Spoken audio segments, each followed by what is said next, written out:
with any luck, things should be working perfectly fine now. Right? Hopefully. That's the hope. That's how we expect things to go, right? Maybe. Maybe. Anyways, how is everyone doing right now? Seriously, they had to refresh? I see everybody is enjoying conversation about the Trump impeachment.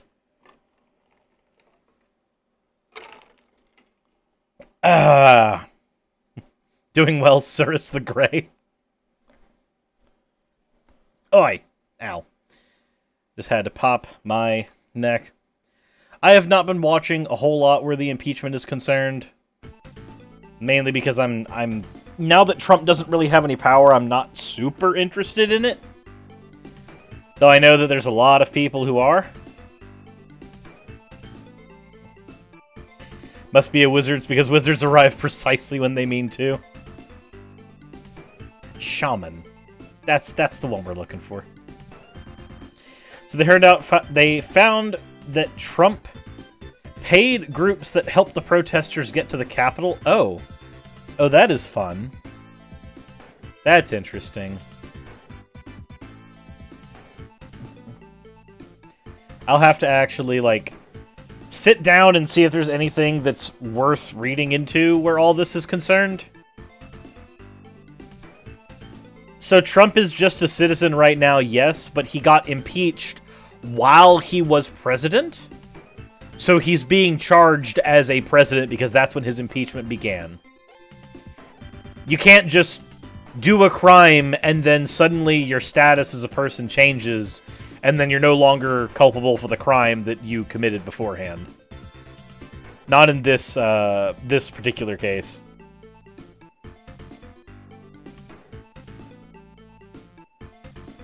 At least that's what I believe is the case right now. Could be wrong. But you know. We're gonna do this so I can actually, like, look at chat.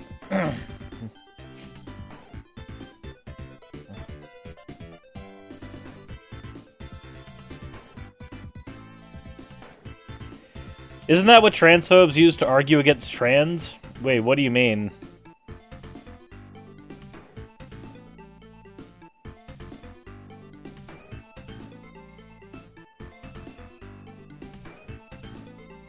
What is the legal defense of Republicans have to do with transphobes?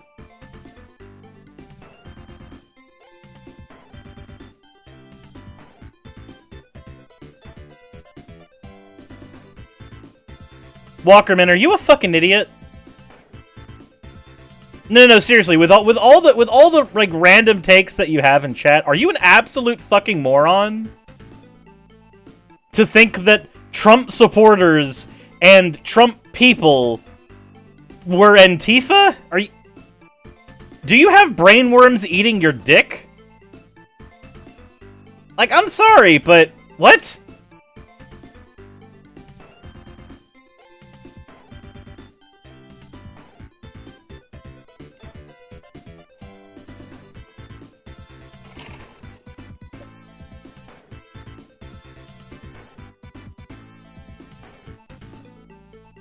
Apparently Walkerman thinks it was Antifa. I'm not convinced that Walkerman's not, like, a moronic troll.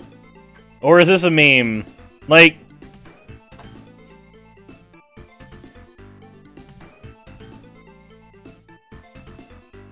I hope it was a meme. I hope so. That'd be real awkward if it wasn't.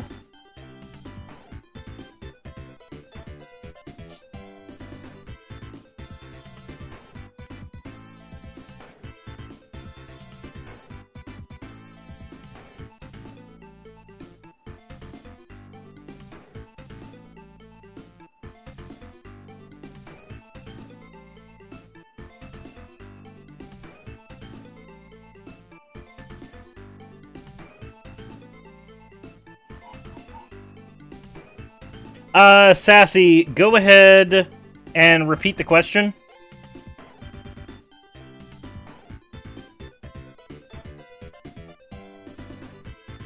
Okay, so it's just a meme, we're fine. Feel bad for all those who don't realize Trump was behind in his culty followers. Ow. There goes the neck popping. Hold on.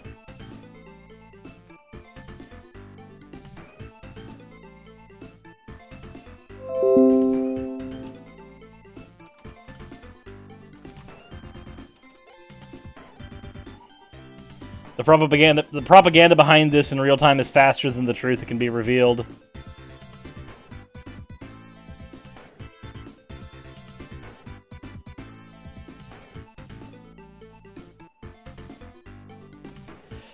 First thing I hear Sarah saying when I come home is, "Are brain worms eating your dick?"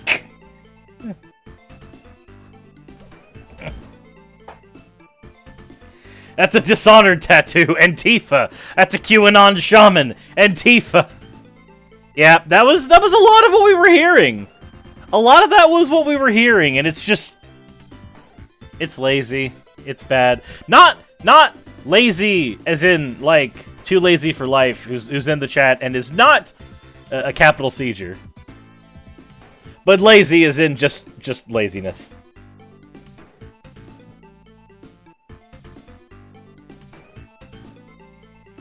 Look, all I'm saying is, I hate Antifa, and all my homies hate Antifa. Antifa ate my homework, and it also destroyed Western civilization. There we go. That's what it is. There you go. That's the take. I'm kidding. None of what I said is accurate. None of what I said is accurate. Not a single bit of it.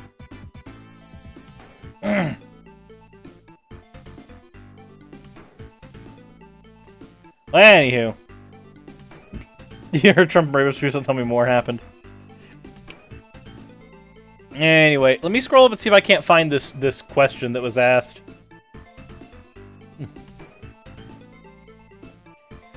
You can't change your gender or else you're hiding from the law. That has...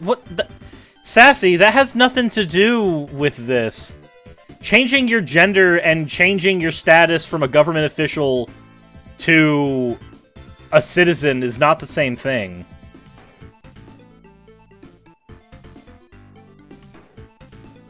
If somebody tried to say...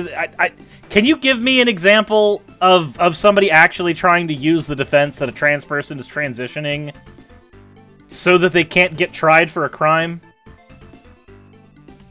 Please. That just sounds stupid. Like nightmare stupid.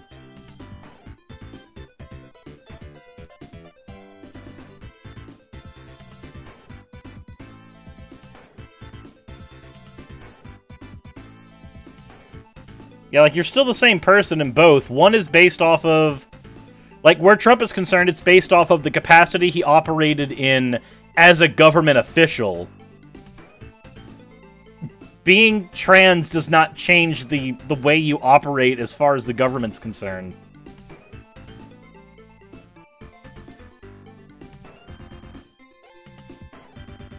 You have to go soon. I would have to talk to you on Discord. I've heard the argument before on Facebook, to be honest, which I had screenshots to share. I mean, yeah, if you could send me screenshots or something just over Discord DM, but that... Whoever made that take probably needs to have their head examined. Like, I'm sorry, but... That's just a weird legal defense. Technically, I committed a crime while I was a girl, and now I'm not, so therefore... Like, that's... I can't see that as being a thing.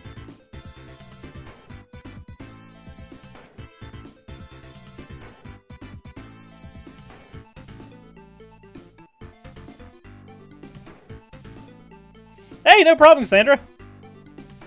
What I'm trying to do right now with a lot of the fan arts is go through and anytime that I'm announcing a live stream, throw the fan art up.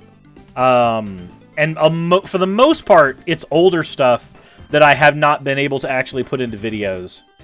So, It's a long time ago, but I'll see if I can find it. If you can find it, Sassy, then I will gladly take a look at it. Because that just sounds... It sounds far-fetched, but that does not mean that it didn't happen.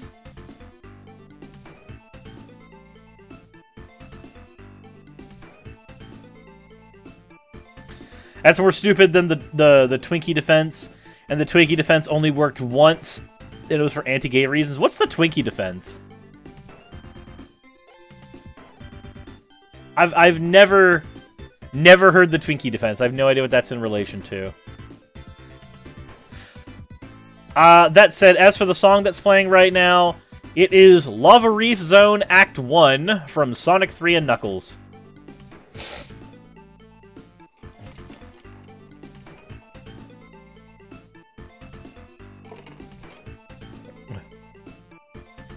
He had so many Twinkies that he was temporarily insane from sugar. What? What? That's a thing? Burn it with fire. The person who made up that defense, just burn it. Bad and wrong and incredibly dumb. But apparently it worked once.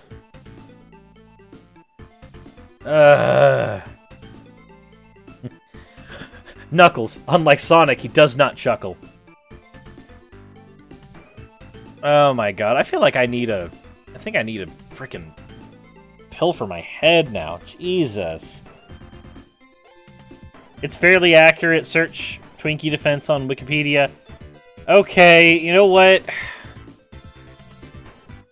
This is what you wanted. This is what the stream turns into.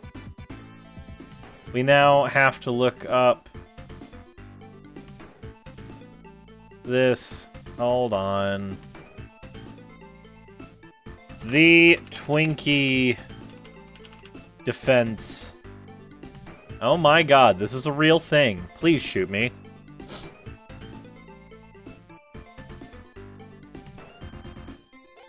It's a defensive label for an improbable legal defense. It is not a recognized legal defense in jurisprudence, but a catch-all term coined by reporters during their coverage of the trial of defendant Dan White for the murder of San Francisco City Supervisor Harvey Milk. White's defense was that he suffered diminished capacity as a result of his depression, a symptom of which was a change in diet from healthy food to Twinkies and other sugary food. White's attorneys did not argue that the Twinkies were the cause of his actions, but that their consumption was systematic of his underlying depression. The product itself was only mentioned in passing during the trial. White was convicted of voluntary manslaughter rather than first-degree murder and served 5 years in prison. Okay. Nope, that's a real thing. That's a real thing. It's the same thing as a trans-panic defense. It's identical to a trans-panic defense. It's a stupid, improbable defense, but it lowers it lowers your time. It lowers your time in prison. Jesus fucking Christ. Isn't voluntary manslaughter an oxymoron? No. The way that... So, in America, the way manslaughter works is... murder requires premeditation. Manslaughter can be accidental. So, for instance, if I run somebody over with a car, it's vehicular manslaughter. Because chances are, I was not trying to run them over with a car. I was trying to drive, and they just happened to be in the road. Making it vehicular manslaughter, not vehicular murder.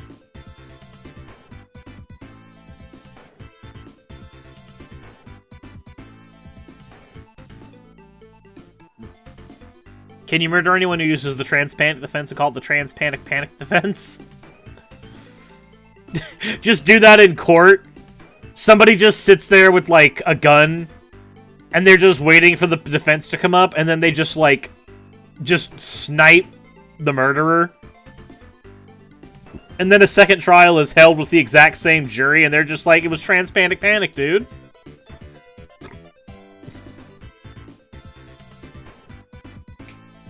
Just...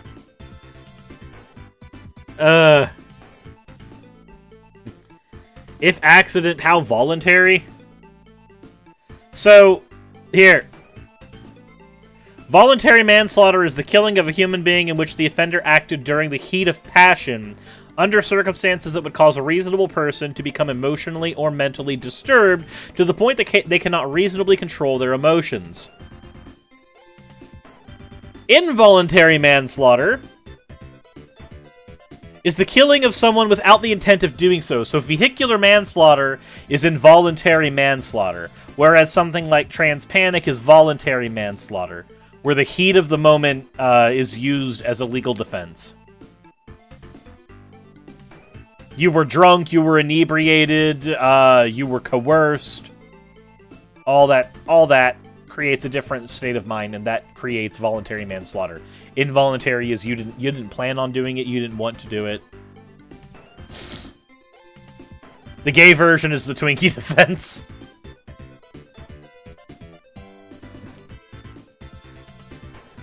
You came home and saw your spouse cheating is voluntary. Yes.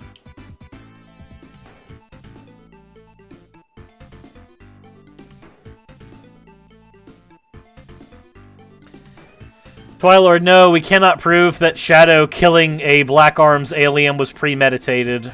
Moreover, it was during a time of war.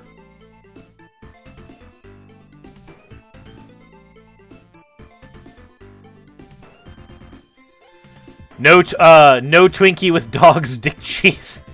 What? Okay. You push someone and they hit their head is involuntary manslaughter. Yep.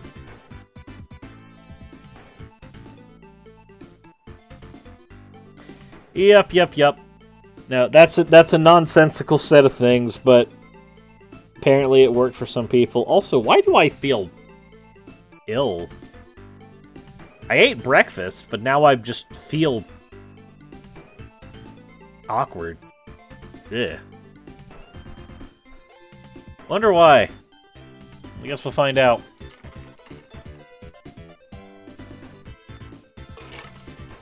The cutscene happened in Westopolis, so the war hadn't been declared yet. The Black Arms were already... The Black Arms had already declared war. It could have been argued it was self-defense.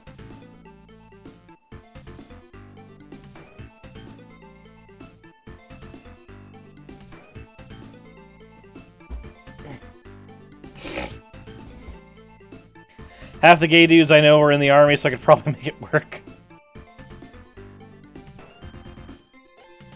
No, my head... So, I don't know why my head hurts. I don't think it's because of the Twinkie defense thing.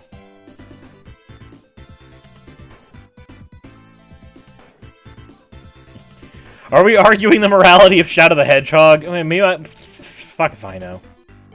Fuck if I know. Fuck if I know, dude.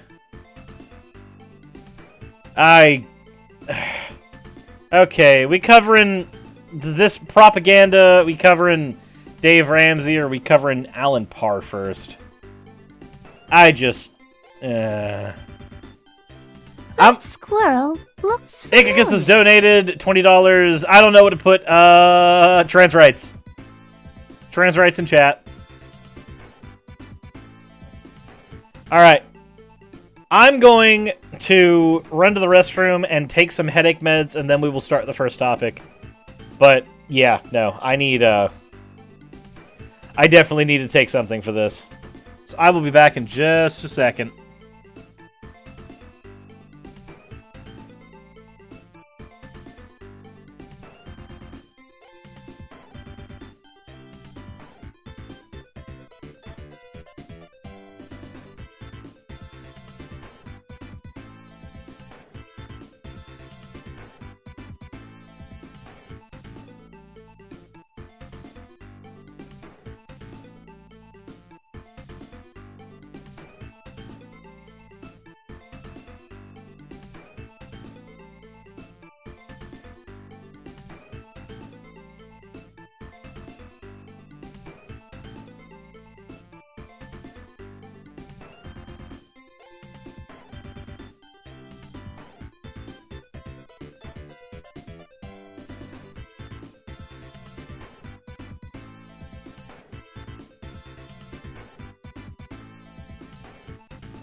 squirrel looks familiar.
That squirrel looks familiar.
Okay.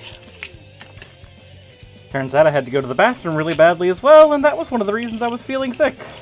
Yay. I love my body, and by love my body, I mean I fucking hate it. Transhumanism when?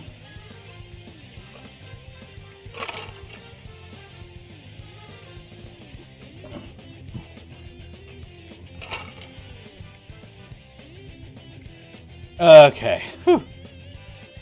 Twilord has donated $1. All hail the unblinking one. Also kick me if I donate more. I've already misjudged to the point I'll be getting 3D World late. Eh. And Spirit of Wrath has donated $4.89, setting the world right, so it is $466. I see. Oi. Oi, I am so sorry that my body hates me.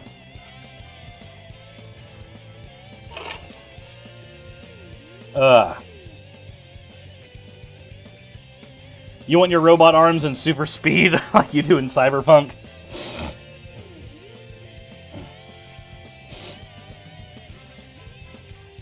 Transhumanism when he asks while manifesting as a cartoon cat girl.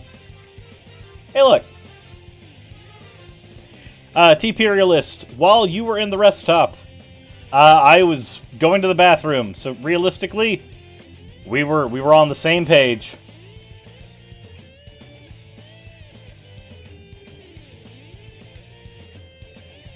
Why?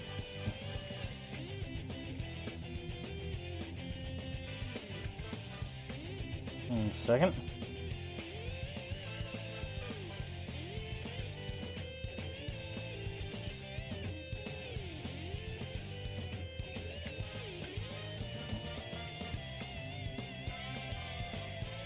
Okay. So they actually did show the thing.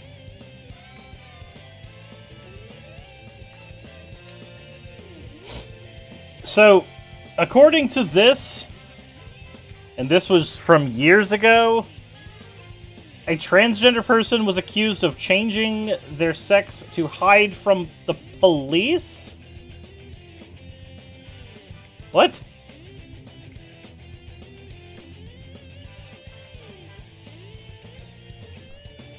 Argue that they underwent a sex change to avoid arrest, became a woman by choice, to avoid capture, apparently? What?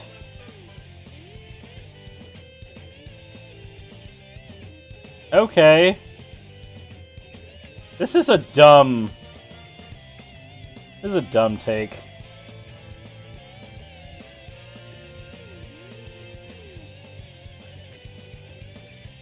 So she reportedly was released from a prison after the statute of limitations on her case expired.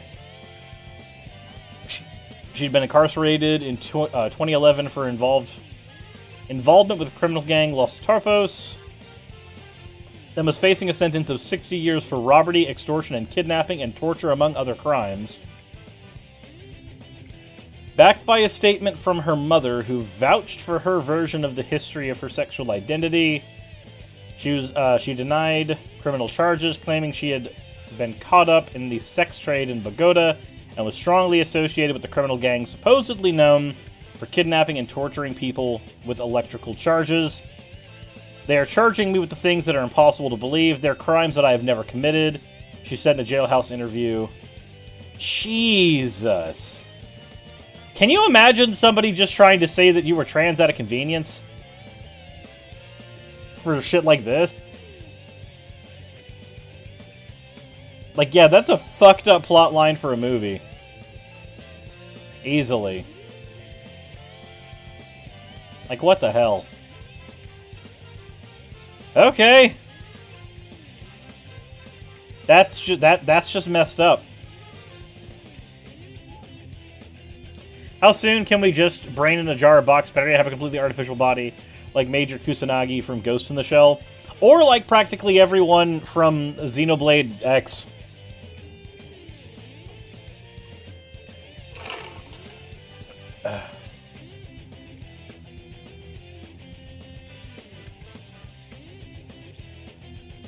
Just, yeah.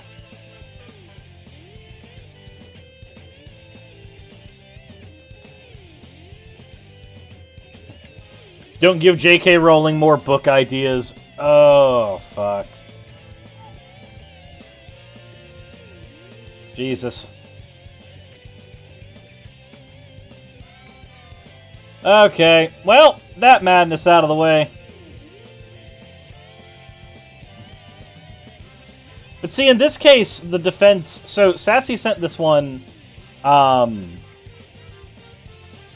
the defense of the Republicans was that Donald Trump is being tried as a different person functionally, whereas the argument here was that the person was trans to make it harder for them to be detected by the police.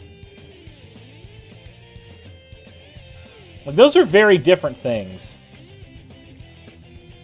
Anyway, with all that said, yeah, Alan Parr. We'll do Alan Parr, and then we'll get into the other stuff. That seems to be the correct course of action.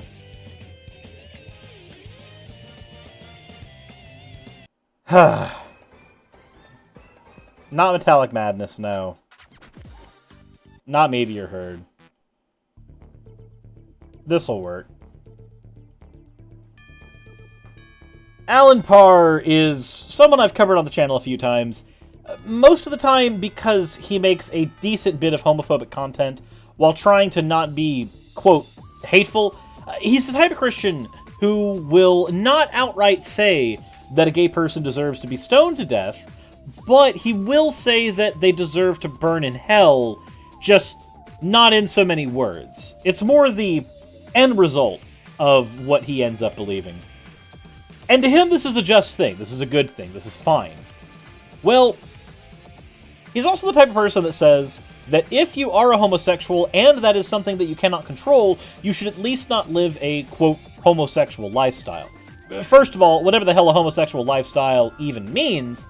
Secondly, this basically means that you're not allowed to fall in love. But let's go ahead and see what he has to say. Let's go ahead and see what wisdom Alan Parr has to give to us today. Recently, somebody on my Instagram sent me this question. They said, "Greetings, Mr. Parr. I really need some advice. I'm not sure if you respond to messages, but I have to ask. I am a homosexual married woman. As of a few weeks ago, God has really began speaking to me. He compelled me to stop my practices involving New Age methods. He has really been showing me his truth and what I'm really up against." Now, she goes... Can we go ahead and point out that in that little letter right there, the truth and what you're really up against are not described, as is so often the case. Goes on and on to say some other things, but then she goes on to say this. "Here is the dilemma. I'm married to a woman who believes she's a good person and doesn't view herself as a sinner.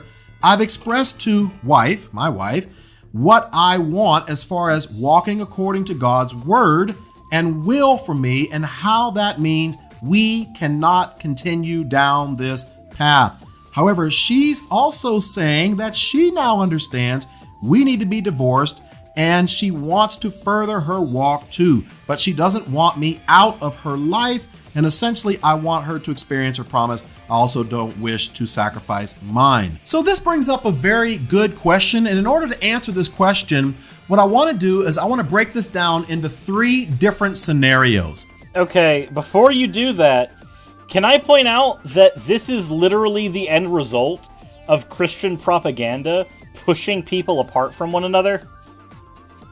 Like, at the end of the day, that is exactly what is happening here. Is somebody has been so thoroughly indoctrinated that they believe that they need to leave their significant other, and then their significant other, from the way it's being worded here, we're only getting one series of events here, we're only getting one perspective, but what it seems here is that her wife is understanding that, oh, we are going in 2 very different directions, and yours is maybe not the most healthy. Maybe we need to get a divorce. This is sad, honestly. But let's go ahead and see what Alan has to say about it. My take is that it's sad when people let their religion get in the way of their happiness and their relationships.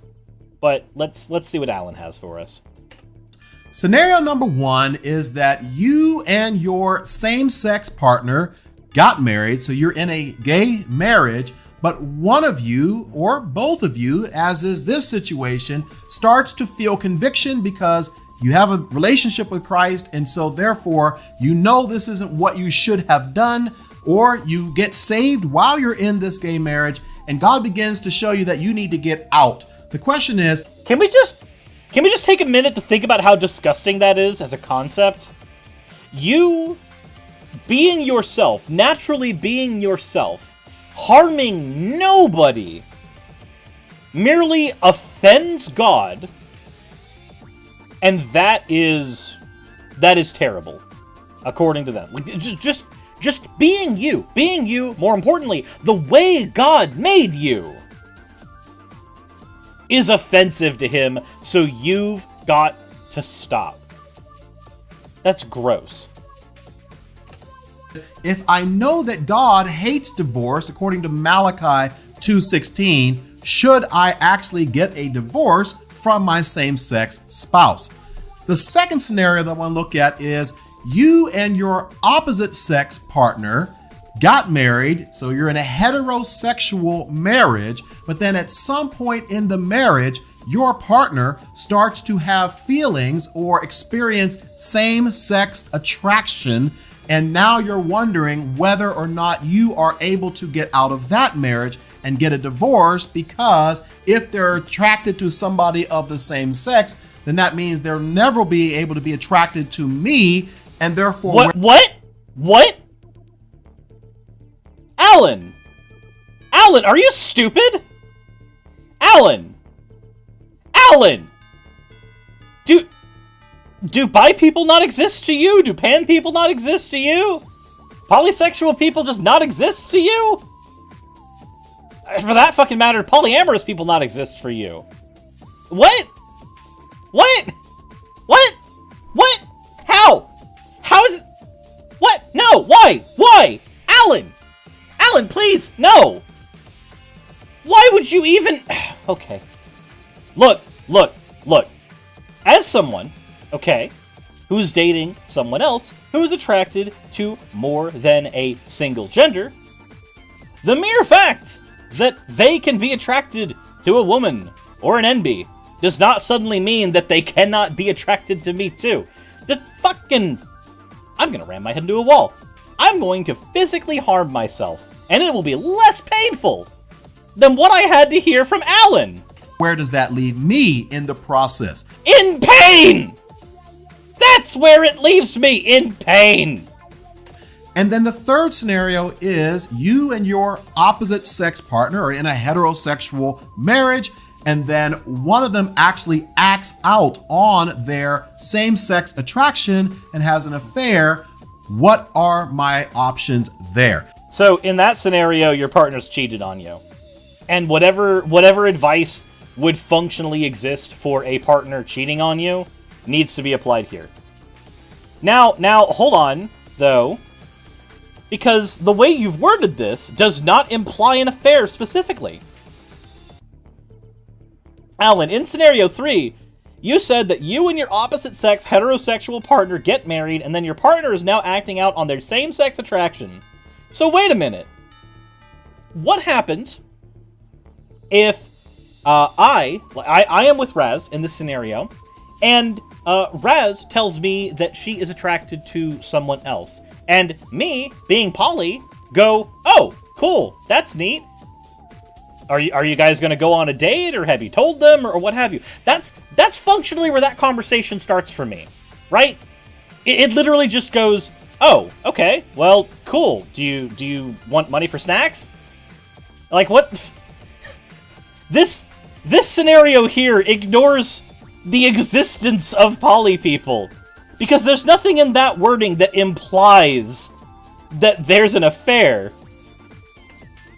Now, For some of you, this might be like, this question doesn't really apply to me at all, but maybe you know somebody that is going through this in some way, because as our media is justifying and glorifying and normalizing same-sex attraction through movies, through TV, through media. Because there's nothing wrong with it. For Ellen, you literally just showed a woman existing as a lesbian. Every scenario you threw up before was somebody in a TV show. Ellen's actually a lesbian. That's not normalization in the media. That's just a fucking lesbian being on a camera.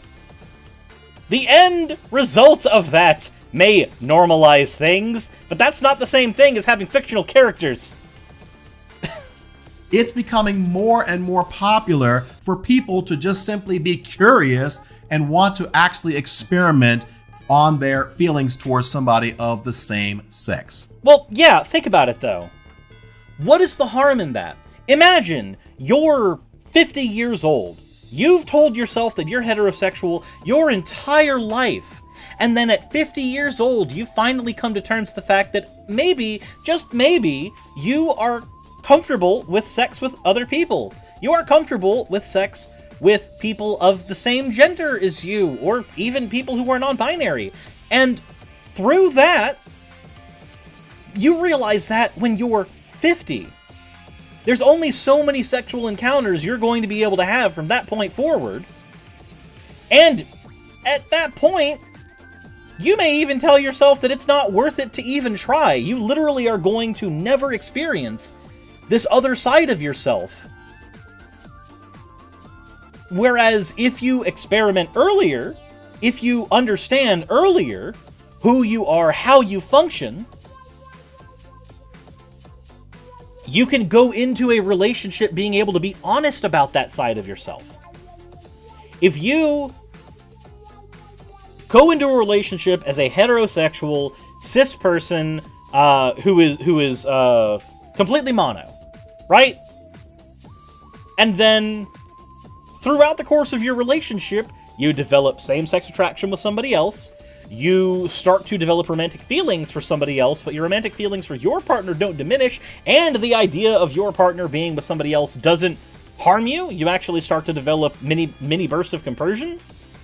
You've transformed in this relationship, and I can say from experience, going into a relationship as a polyship is a very different beast from trying to convert a monogamous relationship into a polyamorous relationship. Being able to be honest about these things from the get-go, and having had the ability to explore them from the beginning, is an immense boon in having an incredibly healthy relationship as an adult. Shoving these things down because you consider them sins, because some god who created you that way said that these things offended him, does not create a healthy person.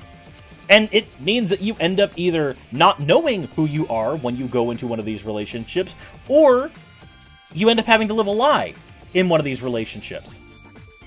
None of that is healthy.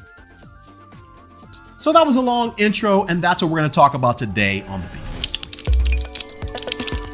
Hey, my friend, welcome back to The Beat. My name is Alan Parr. Thank you so much for tuning in. If this is your first time here, it's a pleasure. Hey, if you want to know the entire story of the Bible, I've got a free ebook. Just simply click the link in the description box below. And if you enjoy this video, consider subscribing and hit that little bell notification so that you'll be notified every time a Beat video drops. Okay, scenario number one, you're in a gay marriage, but you're starting to have conviction that you need to get a divorce, but you're wondering if that's possible because you know God hates divorce.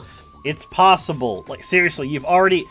Just from a pragmatic standpoint, if all sins are created equal, you've already done a sin. You literally can either go +1 sin and -1 sin by being +1 sin in the divorce and -1 sin in the homosexual relationship. Just if I were speaking from the position of a pragmatic Christian and I viewed all sins as equal, then my answer to this would be, yeah, no, you reached sin equilibrium. But that's the concept of sin is stupid. Let's continue. So the answer to this is yes, you can and should get a divorce, and here's the reason why. Because Alan is a homophobe. That is the reason. Whatever reason he tries to give, whatever justification he gives, does not matter. The underlying reason is that Alan is a homophobe. That's it. That's it.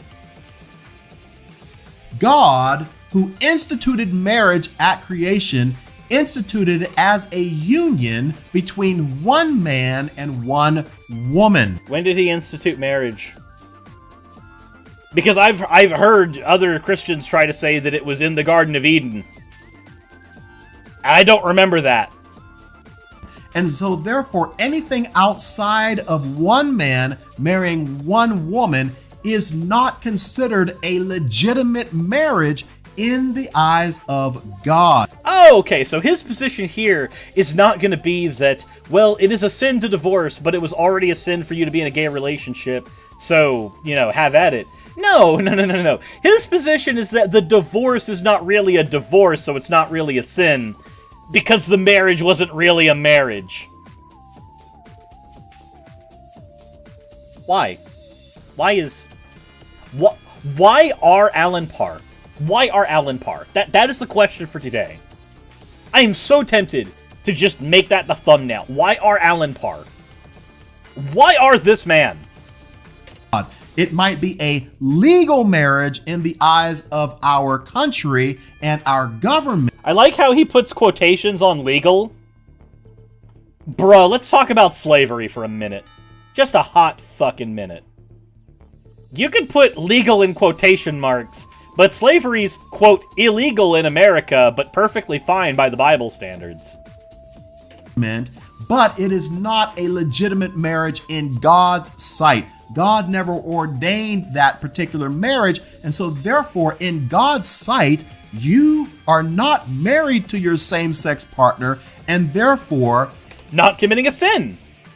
Hold on, Alan. Hold on a fucking second. Hold on.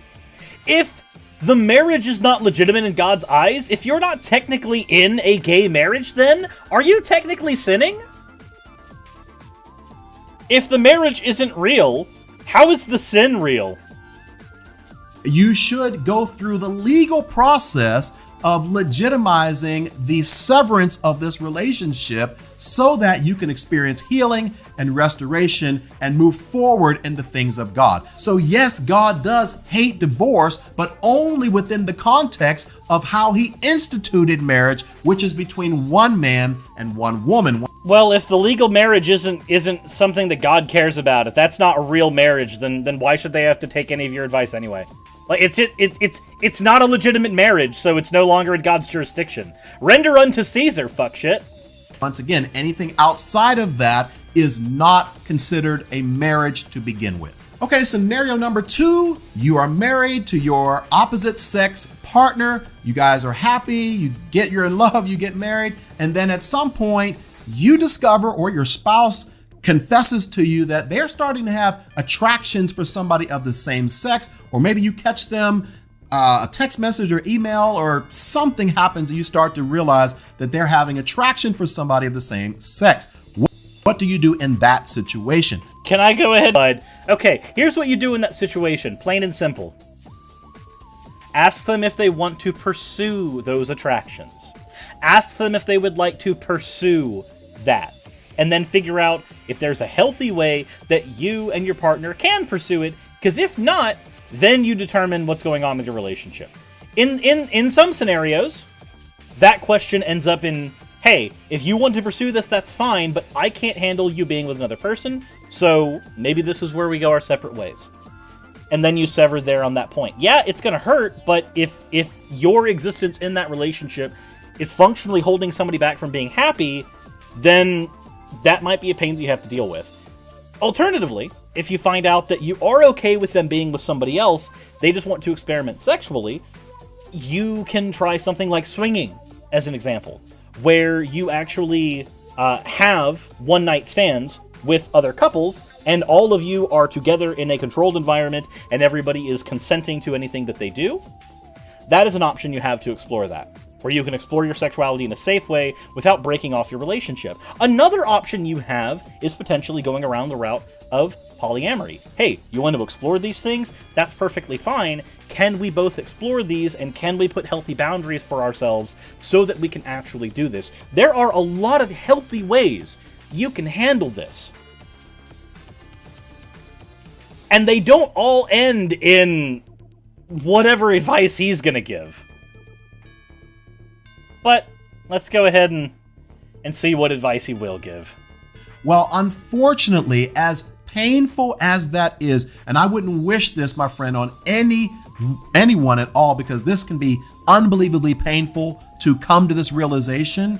But fellas, is it unbelievably painful to find out that your partner is attracted to other people too? Let's just think about it. Okay, what is functionally the difference between I found out that my partner is attracted to, say, an actor on a screen, and my partner is attracted to somebody of the same sex? If that person's a person in every scenario, there's really no difference between these things. And I'm gonna let you know right now, if you think that your partner is not sexually attracted to somebody else, whether it be an actor or a character or, a real person, it doesn't matter. There's at least someone who they are probably attracted to as well, if they have the capacity, assuming that they are not a libidoless ace at that point, right? Coming to terms with that is just a healthy thing. It's a very high mark of insecurity to freak out about the fact that your partner might supposedly be attracted to literally anyone else. there is unfortunately no ground biblically in the Bible that allows or permits you to get divorced and still be in God's perfect will simply because your spouse is having feelings for somebody or experiencing attraction for somebody of the same sex. Any more than if your spouse was experiencing attraction for somebody of the opposite sex. And at least he recognizes there's no difference here. But like, okay, so there's another issue here though at hand. The way Alan puts it is that there's no reason that somebody should be able to get a divorce in this situation. I'm gonna say right now, making it to where you can't get a divorce is just opening things up for abuse. It's just opening up a world and a scenario where somebody can say, no, they're legally bound to you, and then they can hurt you. And the reason why I personally believe that God instituted it that way is because if it were that easy to get out of the marriage, then people all over the world would just simply be trying to prove that their spouse is having some sort of attraction, whether it's same sex or opposite sex. And if they're already looking for a reason to get out of that marriage. Wait, hold on. You said that all people around the world would have to do that. You're conflating things, Alan. All people around the world are not held by biblical law. They have different religions. There are people who hold to the tenets of Islam. There are people who hold to Hindu tenets. There are people who are Buddhists. Not everybody is bound by the same religious law that you are. Secondly, more importantly, even if they were all functionally from the same religion, we're talking about legal things right now. We're talking about the law in a country. That law, according to your Bible, was passed down by God. Yet the Bible clearly says that government institutions are laid there by the will of God. And then as far as taxation goes, it says render unto Caesar. So, Alan, I don't think this is a good point. I mean, nothing you've said is a good point. But this just doesn't feel like it's on the right track. You seem to be assuming that everybody is a Christian axiomatically, and therefore has to follow God's law. Which, don't get me wrong, back when I was a Christian, I might have agreed with. Then they now have the excuse that they need in order to divorce their spouse. This is why you should just let people divorce if they want to divorce. Like, it's that simple. If people don't want to be in a relationship with each other anymore, then just fucking let them. Who does it hurt? Does it hurt God? Then more, if it hurts God, then more people should get divorced, because if a divorce hurts God, then we can fucking make God bleed. And if he can bleed, is he God? We'll make God bleed with divorce paperwork. God always wants us to look for ways and reasons why we can stay in the marriage and make the marriage work, rather than looking for loopholes in the Word of God and just looking for reasons to try to get out. Now, if your spouse continues to experience same-sex attraction, it very well may be that they're going to enter into scenario number 3, where they're not just experiencing same-sex attraction, it's getting so strong on them that they actually act out on that attraction and engage in an affair with somebody of the same sex. And so now the question is, what options do you have in this particular situation? Well, because there would be physical adultery happening here, where your spouse is actually in a physical relationship with somebody from the same sex, then, my friend, Jesus does give us a biblical ground for divorce in situations where there is physical adultery allowed. So, wait, hold on. Your position before was that if everybody just had to prove attraction, or just had to say that my spouse is attracted to somebody else, then we can get a divorce. That's a bad thing. So, is it not a worse thing that now a partner, if they want a divorce, might have to fabricate a smear campaign against their partner and argue that they cheated on them? Is that not a worse scenario? Is that not a more dystopian view of this? And so because of that, you now have the option, but it isn't mandatory. You're not required to, you're not commanded to, but you have the option now to get out of that marriage, and you would be in God's will for your life if you were to sever that marriage and get a divorce, because this partner of yours has broken the marriage covenant that you all established whenever you got married. Unless, of course, your marriage covenant involved polyamory as well. But, you know, ignore that. Ignore that completely. But I think the real fundamental problem here isn't just all the technicalities and the semantics involved. I think the real problem here that needs to be addressed is that, Alan, isn't it just so wonderful that God at least gave you a handful of scenarios where you can exercise your own authority and own autonomy? Isn't it so wonderful that your slave master let you have a piece of bread?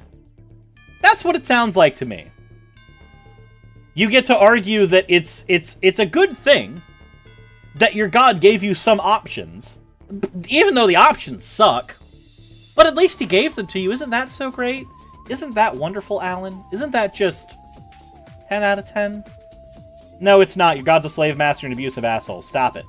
So my hope is that you watching this video will never ever find yourself in any of these 3 scenarios, but you never know. You might find yourself in one of these situations, or you may know somebody who is in these situations, or you may be somebody right now who is watching this video and you know in your heart that even though you're in a same-sex relationship, and you may have even gotten into a same-sex marriage, you know that it's not God's will. You know that God has not designed you to be with somebody of the same sex. Bullshit. Don't even try. Don't even. Look, Alan, if you want a good argument against this particular scenario, if you want a good argument against this, if you truly think that we were not designed in your eyes to have relations with the same sex as well as opposite sex, then I implore you, Alan, I implore you, please go to ddlgplayground.com. Use my coupon code, Surus. You'll get 10% off of anything in the store. I want you to get the biggest dildo, and I want you to cram it right up against your prostate, okay? And when it feels good, as is part of God's design, you need to tell me why the fuck it feels good. Why it felt fine for you to have, essentially, a dick up there, Alan. Could it possibly be God's design? Could it? I don't know, Alan! Go to DDLG Playground and find out! But you're fighting that conviction, you're wrestling with it in your heart, and you don't want to give up the relationship that you have with this person. My friend, God has something so much better for you, which is his peace and his favor and his blessings on your life if you were to be courageous enough to sever that relationship, not try to stick around and be friends with this person and have this person in your life, but to simply walk away, as difficult as it may be. Isn't that so much worse, though? Like, it's not just the divorce. It's also that you need to shun this person. Can you think of any other situation in which shunning would be praxis? Oh, I don't know. Maybe a cult? Alan, why would you do that? Why would you do that? Alan, I want to ask who hurt you, but in the same way, I don't think I care. Because the end result is we have Alan Parr, the homophobic bigot. And it doesn't matter what happened in your past that got you here. Though, I do think that I think this might be perfect for the thumbnail. We've got it. We have it now. Oh boy. The only bits that will be left in this video are going to be him plugging stuff for his channel, so I'm not too terribly worried about showing those. But what did you guys think of Alan Parr's arguments where homosexual marriage is concerned? What do you think the end result of any of that is? Do you think that he's on the right track? Do you think that he's being a good person here? Or do you think, like I do here, that he's just being a homophobic bigot and he's caught in a time that no longer exists? He's very temporally displaced. What do you guys think?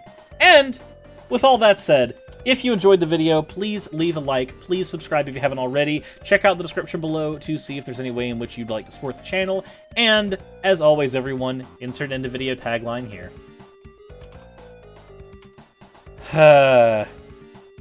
Fuck Alan. The only good thing about the level you're using is the music playing right now.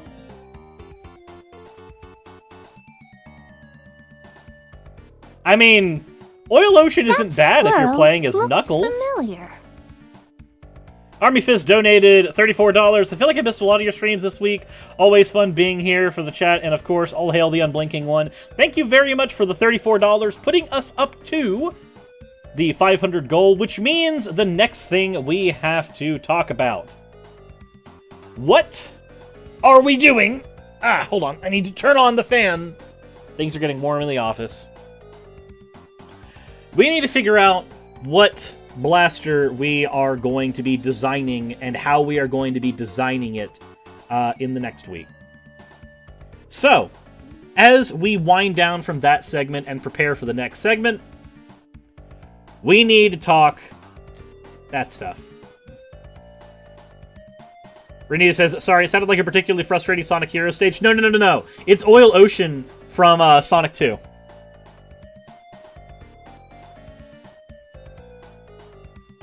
Here. From the best Sonic game in recent memory. We'll use this one while we figure out this stuff.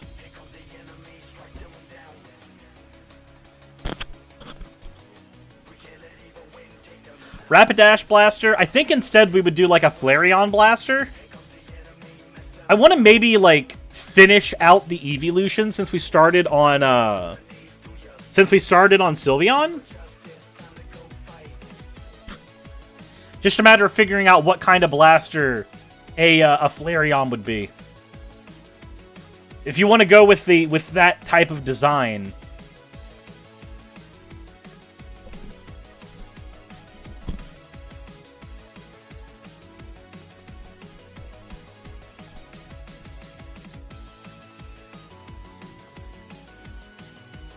Really, Forces is better than Mania? Renita, that was all sarcasm. I hate Forces.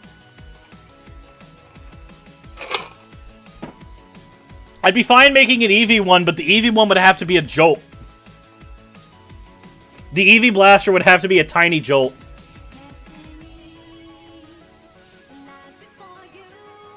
Isabi, we tackled Alan Parr. So let's take a look here.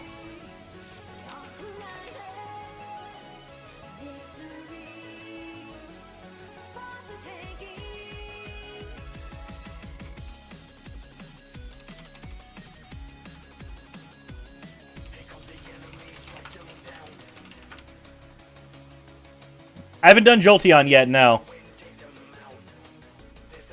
Let's see here. Dart Zone! Help us figure out what we're doing here. So, we're going to go with... This is going to be chat's decision. I'm going to put this up to a poll real quick. Here's how we're going to do it. Dude.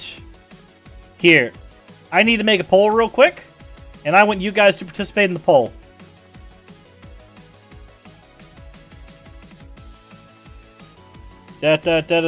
Create. Poll. Where's my post? Alright. Woo! Poll. Which evolution? Jolteon, Flareon, or Vaporeon?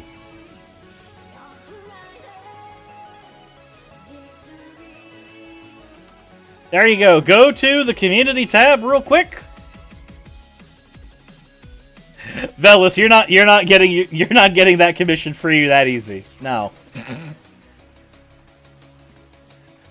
But nice try outsourcing it.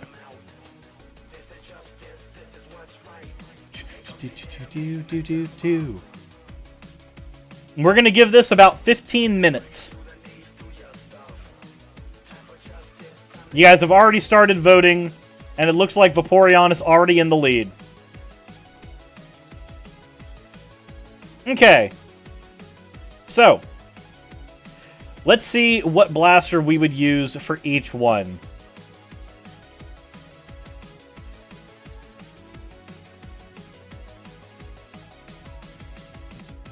So what type of weapon do you think a Flareon, a Jolteon, or a Vaporeon would use? And I'm not going to use a Squirt Gun. These are all going to be functional Nerf blasters. Is it only on computer? What? Is it not available on, Let's see.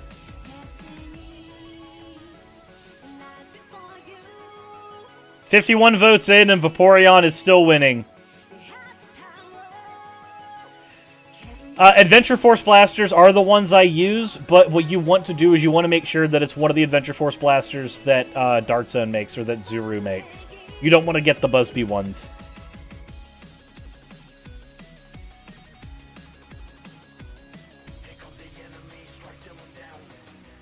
Witchy-Poo, we hit the goal. We hit the donation goal for the week, which means now chat has to decide on what blaster they would like. Said Legend Fire for Flareon? How would the Legend Fire work for Flareon? I'm curious.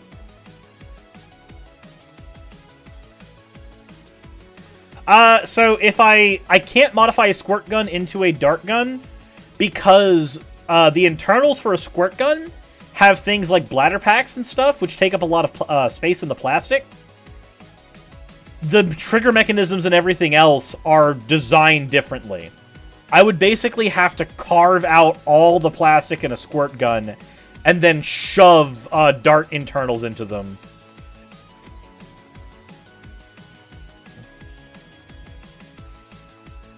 But Velas says Legend Fire for Flareon. Does everybody think that that would be, like, that this would be a Flareon thing? I'm not certain. Here, if you guys want to look.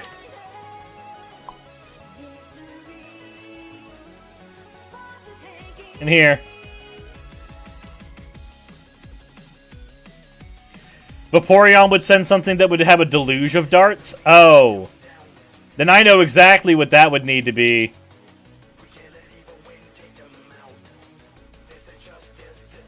This would have to be Vaporeon. The Villainator is basically a Tommy gun. Oh, because it's called Legend Fire? I got it now.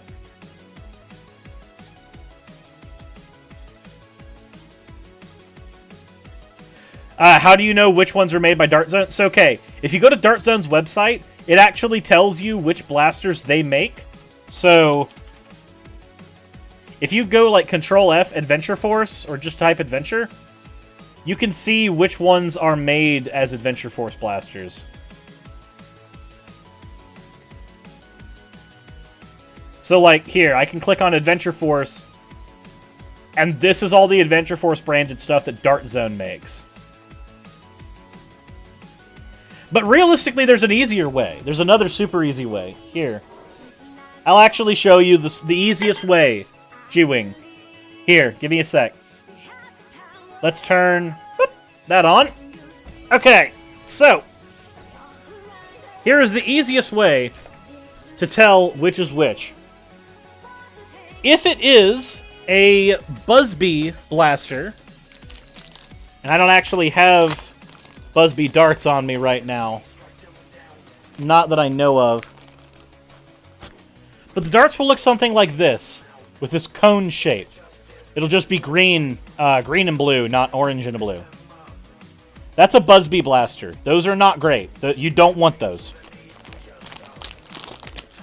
If it is a Dart Zone blaster,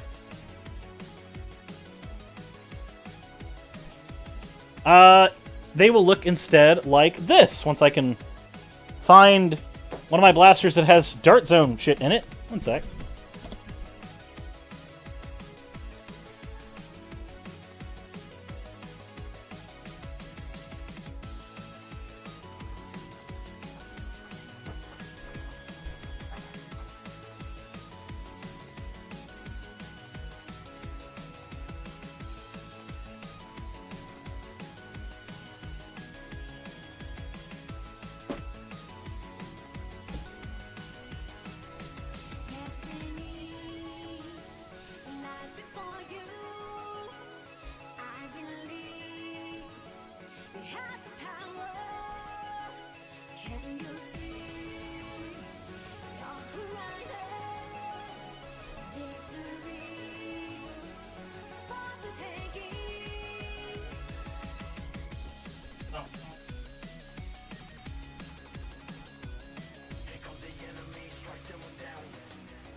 There. Okay. Solve the problem. Solve the problem. Alright. If it is an X-Shot blaster, it will use one of these. These are slugs. X-Shot manufactures the slugs. They have a little washer plastic piece here and a felt tip. Okay? If it is a Buzzbee blaster, it has this cone. These are garbage. Never get these. If it is a Dart Zone blaster, it has a waffle head. These waffle head darts are Dart Zone's design. If you are at Walmart and you are finding a weapon, that is... These are decent. The company that makes these two are decent, though these ones will have thinner plastic. These ones are actually well designed. These are like good. Like this is my Nexus made by Dart Zone, though it's been heavily modified. Okay, cool.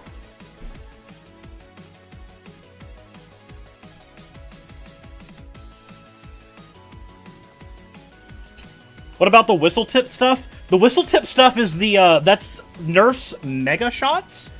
or they're ultra screamers. And they're not good, but having a blaster that can at least fire Mega is not a bad thing, because if you're at, like, an HVZ, being able to fire Mega is useful. There are some rules that stipulate that some targets can only be taken down with Mega. So, how hard would it be to make the Shadow Rifle? Depends, you have to send me a picture of it. Savage Spin looks interesting. Yeah. Alright, so let's go ahead and see what everybody has said here. So it's looking like we're doing a Vaporeon Blaster first. Yeah, it's looking like Vaporeon's winning so far. So we'll go ahead and work with Vaporeon.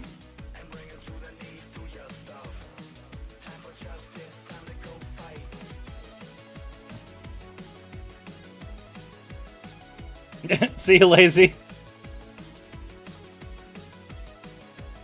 So what got me into this hobby? COVID. Looking for things to do during COVID. That's it. That got me here.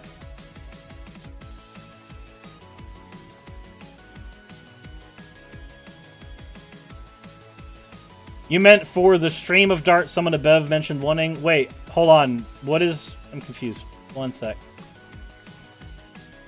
The Savage Spin looks interesting for the stream of darts. Oh, okay. We need something with a tail for Vaporeon.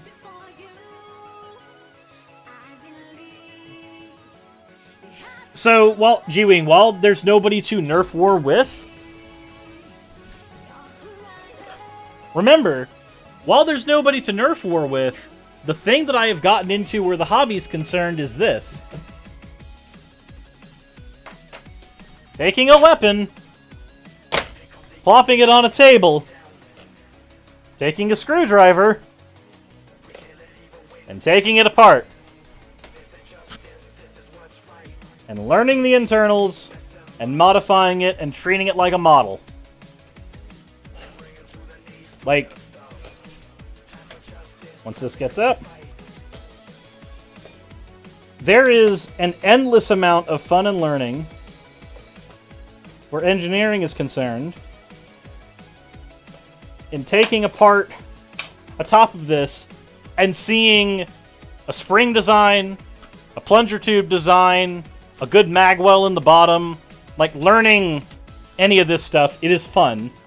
Even if there's nobody to Nerf with right now, it gives me something to do in the here and now, which is fun and educational. And moreover, on top of that, it's one of those hobbies that if you're into it right now, you're basically prepping for when COVID is no longer a problem. And there's a certain light at the end of the tunnel type of feeling that comes with that. Where, like, I'm doing this knowing that one day I'll be able to use these in a different fashion for fun.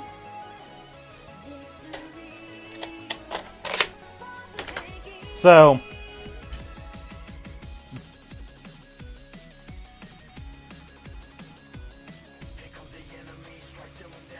that's functionally what that ends up putting you into. Is it like you may not be able to play with somebody right now specifically, but you can actually get into deconstructing things, learning how the internals work, and a lot of other stuff.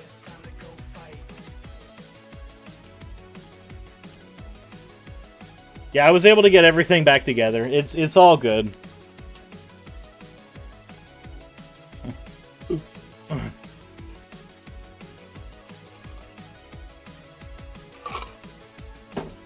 Yep.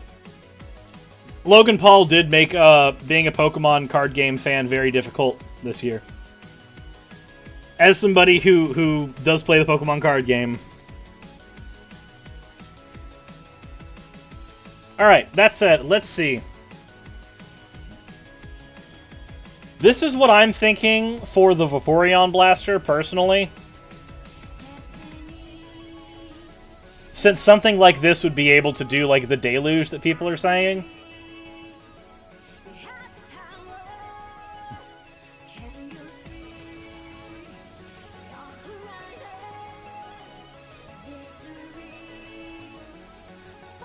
But let's see what other things are here.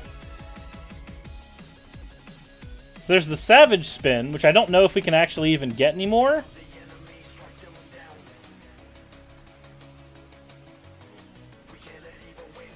Logan Paul started buying entire arsenals of Pokemon cards. Okay, so here, let's... Wait, what? What? What?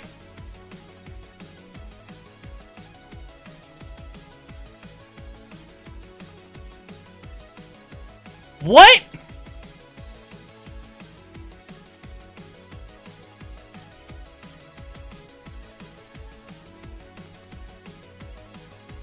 Where can I... Hold on. How do I get this shipped to me? How do I get this shipped to me for $5? Price for in-store purchase only? And it's in Douglasville? I'm not traveling to Douglasville. God damn it. God damn it. Shoot me.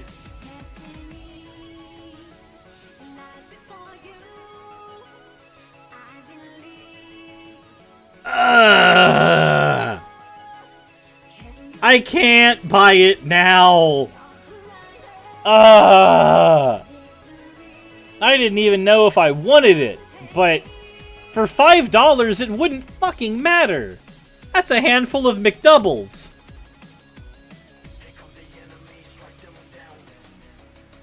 No, you can't purchase it and have it shipped anywhere. You have to go and like grab it.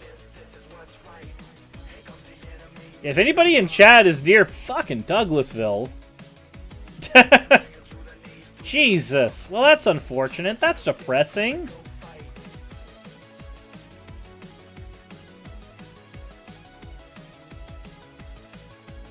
And it's only in stock at that area in Douglasville.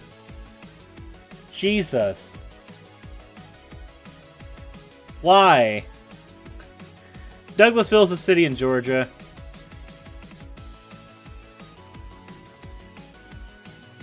I'm upset. It's like 12 miles away, but the problem is that the car is giving me fucking issues. It has a burning smell when I drive it right now, and the check engine light is on, and the ABS is yelling at me. So trying to travel 12 or 14 miles is not a smart thing for me.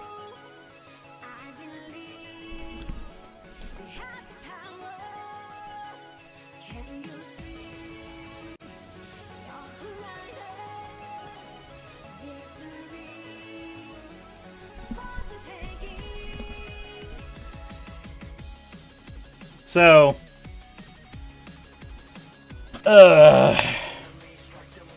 well, we're not going with the Savage Spin.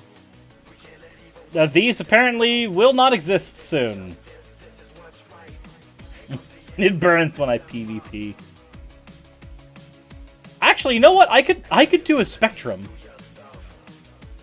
I might be able to actually do a Spectrum for this. I would want to do a whole D-Res on this Spectrum, though.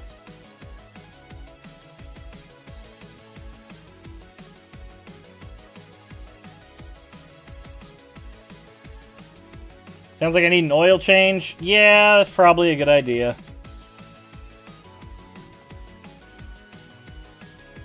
Maybe we'll use the Spectrum.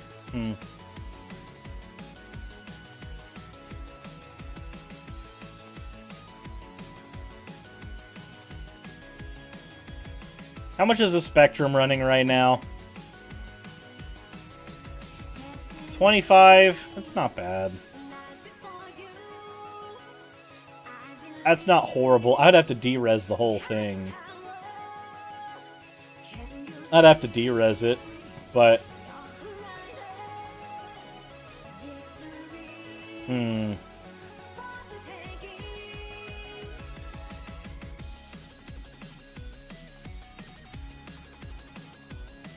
Doing your own car repairs is easy when you know how and have the time. Okay, well. Okay. So it comes down to... If we're doing Vaporeon, which is what the poll says, right? Poll still on Vaporeon? Yeah, no, that's solidly Vaporeon.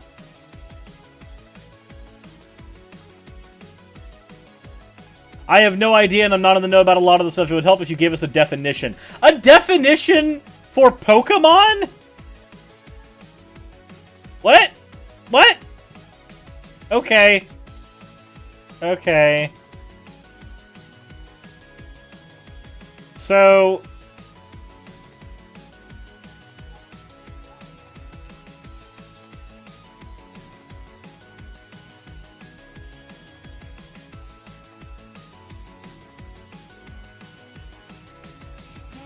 Okay.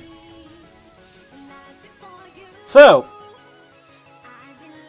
look, I'm not going to have people buy blasters and send them to me. The only way you're going to do that is if I have them put on like an Amazon wish list. That said, so if we're looking for something that's going to fire a deluge of blasters, right? Are we going with Spectrum, which will fire them automatically with an electrical flywheel? Or are we going with a Villainator that will fire them manually, but very quickly?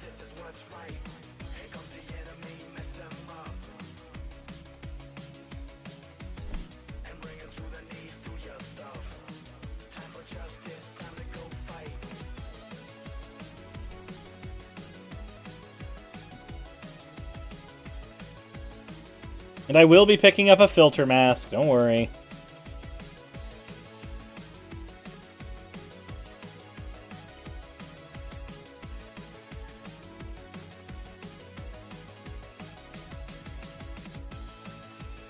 We got 2 people saying they'd avoid motorized. Okay, so that's 3 people going for manual.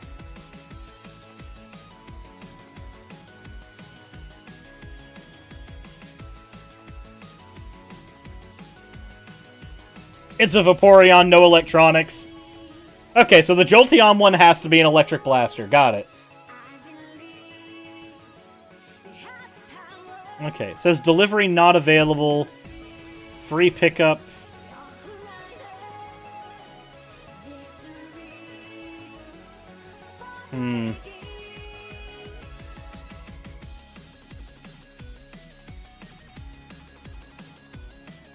Just in case I bust something when I'm working on it. Sure, we'll do that. Okay. So that's what we're using. We're using a Villainator.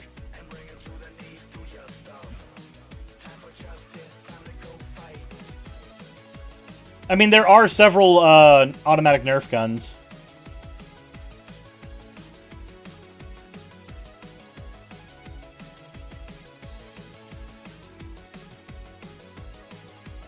Do I have the Walmart app? I mean, I do, but I can't use it right now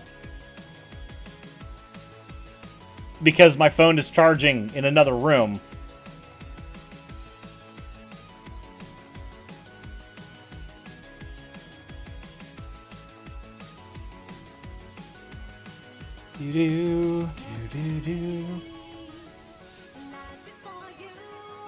How's it going, Findle66?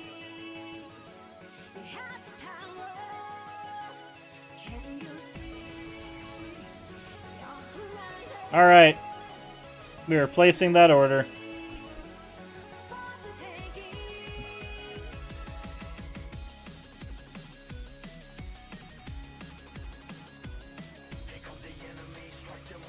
There we go. Order has been placed. I will be able to go and grab that blaster probably tomorrow? Probably tomorrow. I'll be able to pick it up along with the correct paints, everything else. Salami says, back in the day we had to load each dart in the muzzle. Yeah, we call those jolts now.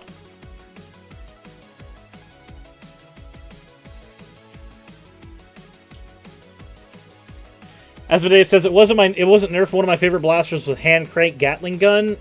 You mean an X? Fuck it, it's an X-shot blaster. I can't remember what it's called though.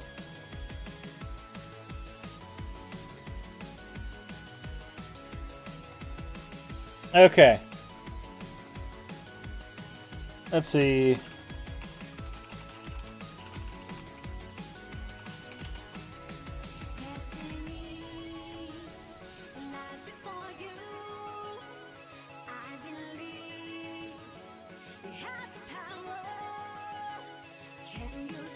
Let's see.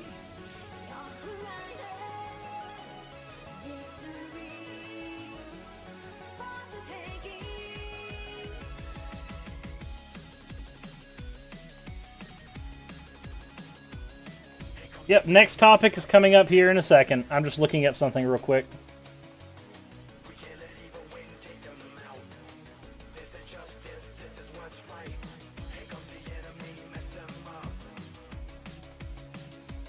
Let's see.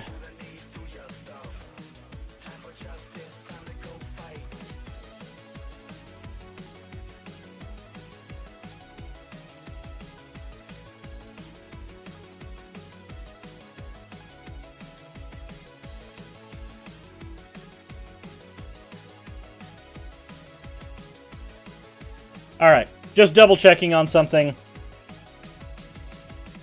Next topic is probably going to be James Ramsey.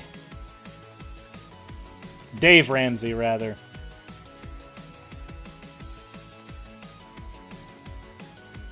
Yeah, we'll cover Dave Ramsey. That'll be what we do.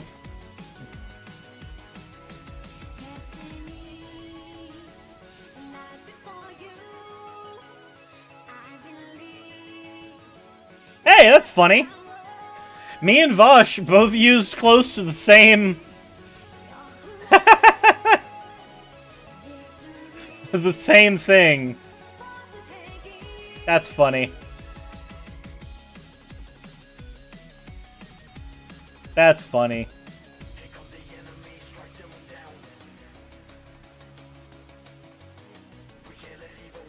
That makes me laugh.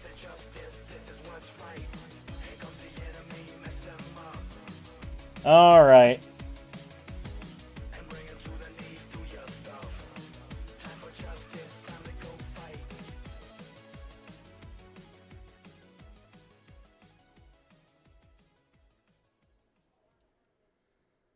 Yep, next topic. Next topic. Let's get into the madness. Oh boy. If you have not heard of Dave Ramsey before, the thing that he is most famous for is giving financial advice. He's a financial guru. That's just kind of what he does. So the reason this is important is he has some financial, we're not really going to call it advice here. We'll just go ahead and call it, opinions. We'll use opinions. He has some financial opinions about COVID relief. Okay? Now, before we get into this, I have to ask you a question. When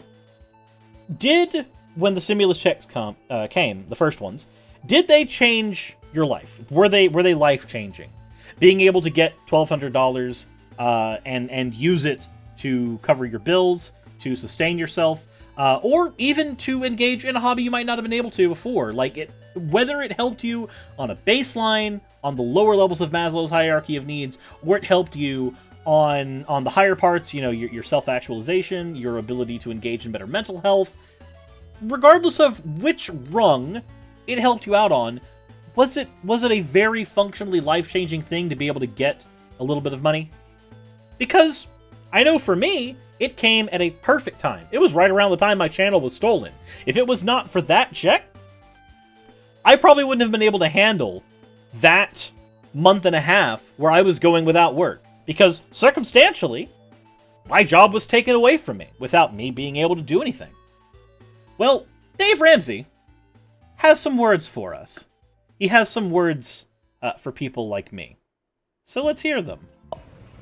Well, to start with, we need to understand we got $1.7 trillion in student loan debt. $192 billion out of that, not so much. Let's do some ratios, folks. If we're going to do math, we probably ought to play math. Now, on top of that, when you dig into it, the whole idea that student loans being forgiven is going to stimulate the economy, that assumes that people were getting ready to pay them off this year and instead would use that same $40,000 that they were getting ready to pay off their student loan and stimulate the economy with it. Again. So, no, that's not necessary. Okay, so the way that David Ramsey is arguing this is already very bad faith. By framing it with the large numbers, the way it sounds is that, well, if you forgive the student loans, you're saying that people had $40,000 lying around to stimulate the economy with. That's not what's being said. But because he's wording it that way, that's going to be what some people hear. He might not even mean it that way. But the mere fact that he is going at it at that angle means that there are people who are going to interpret it in that fashion. Now, why does that matter? It matters because when you say that, the next conclusion is, well, none of these people had $40,000 to spare anyway, because if they did, they would have paid their medical debts, they would have paid their student loan debts. And if they didn't have that money to begin with, they don't have any money to stimulate the economy. Ignoring the fact that most people just end up paying the principal on their student loan debt. They end up paying the bare minimum to keep the debt collectors off their ass. You have to ignore all that. The way Dave Ramsey is wording this, it sounds as though these people would have necessarily had the money lying around and didn't. Let's see what else he has to say here, because I'm not entirely convinced that he means it this way, but I know that it comes across that way. That's how I heard it from somebody whose family gets advice from Dave Ramsey and pays for his seminars. That's economic hogwash. It's smoke and mirrors. It's simply not going to happen. Dave, I just think there's a moral hazard doing this. So wait, hold on. Let's see here. Anybody who has student loan debts in the chat, if you've got student loan debts, please, how much do you pay per month? If you do end up paying your student loan debts per month, which mostly means you're in America, because I know that in other countries, student loan debts don't necessarily start incurring until after you're starting to earn a significant amount to begin with.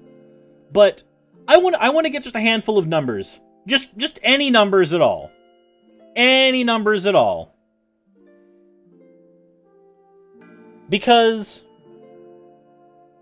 Okay, so Axio Anarchist says, when I was paying about $400 a month. Let's go ahead and use that, okay? That's the first one. We'll grab it. We'll go ahead and grab that number. We'll use that. Sarah Felix says we're supposed to pay $300 a month. So we're looking at $300 to $400 a month. If people are having to pay $300 to $400 a month, Dave, into student loans, and instead that money is free for themselves, what do you think they're going to do with it? They've got three options. They can either invest that money, putting it into the stock market or something, which I'm sure you would suggest. They can put that money into savings, which would be good for them too, or they can invest it, well, not invest it, but they can pump it into the economy. Going to restaurants, going to support local businesses, all that stuff.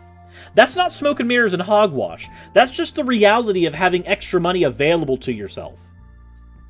I know that the minute that I started getting enough via a combination of Patreon and YouTube, I started supporting local businesses around me as I could, because it was important for me to do that, because I had the money free and available to do so. The minute that I paid off my car ages ago, that extra money got to be used for bills, it got to be used for pumping money into the economy by going into businesses around me. That's just what happens when people have more money to spend, Dave. That's not hogwash and smoke and mirrors. That's just reality. And I'm sorry if reality is a foreign concept to you, Dave.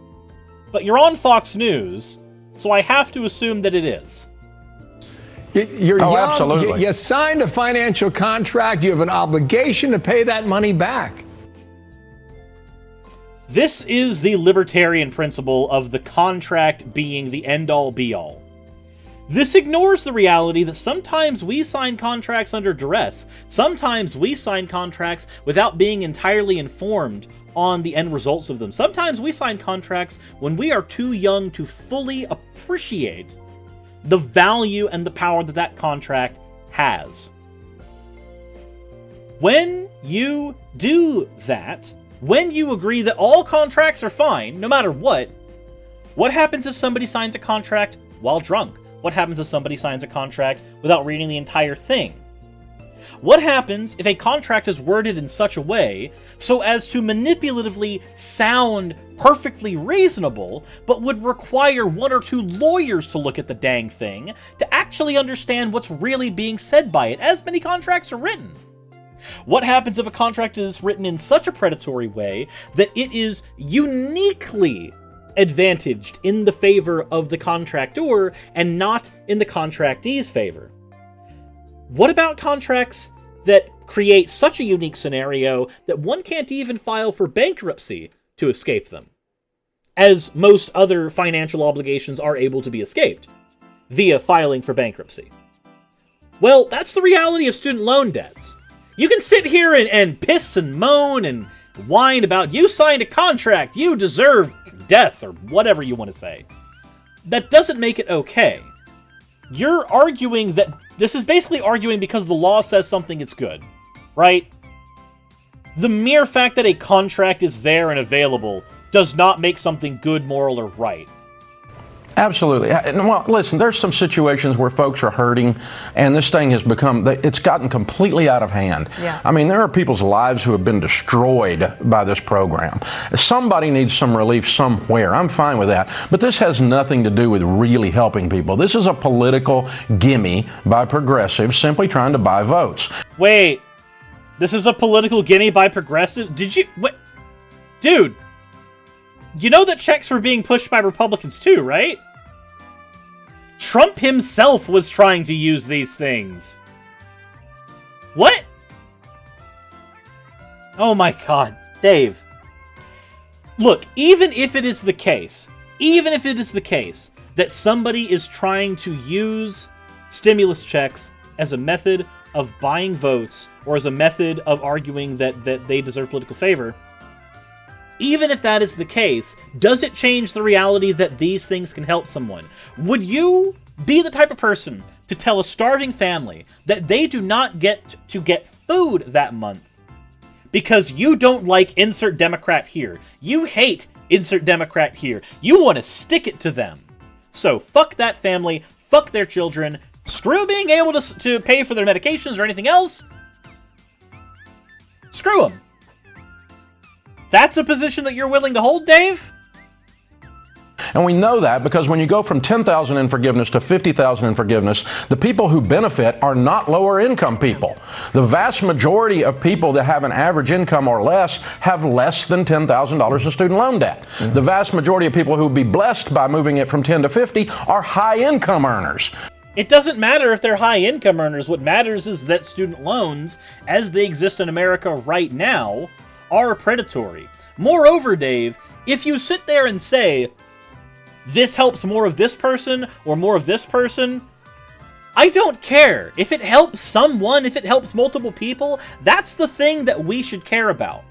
Now, I also like that he doesn't actually give any of those numbers. He just says, let's work with math, then throws numbers on the table, and then doesn't do anything with these numbers. It's a ploy to make things sound like they're okay, sound like he's going to come in with his expert financial advice. But he's not going to actually give you the percentage of people who'll be affected. But the percentage of people who'll be affected possibly by this is a scapegoat. If something helps 10% of the population and is neutral to the other 90%, then it's a net good. It is a net good, Dave. It does not matter that it only helps 10% or it only helps 5%. You can push the number as low as you want. But if it doesn't hurt anybody and it only helps people, it doesn't matter that the people it helps is a low amount. It's a good thing. But apparently that does not matter to you. So again, this is all political rhetoric. It's not Dave, reality. You come from an interesting perspective. You talk to Americans across the country every day on your radio program. Yeah. What do you believe is the right number or the right answer for the next stimulus check? Well, I don't believe in a stimulus check. And there it is. This man believes that people can just bootstrap themselves and He does not believe in people being able to get financial help.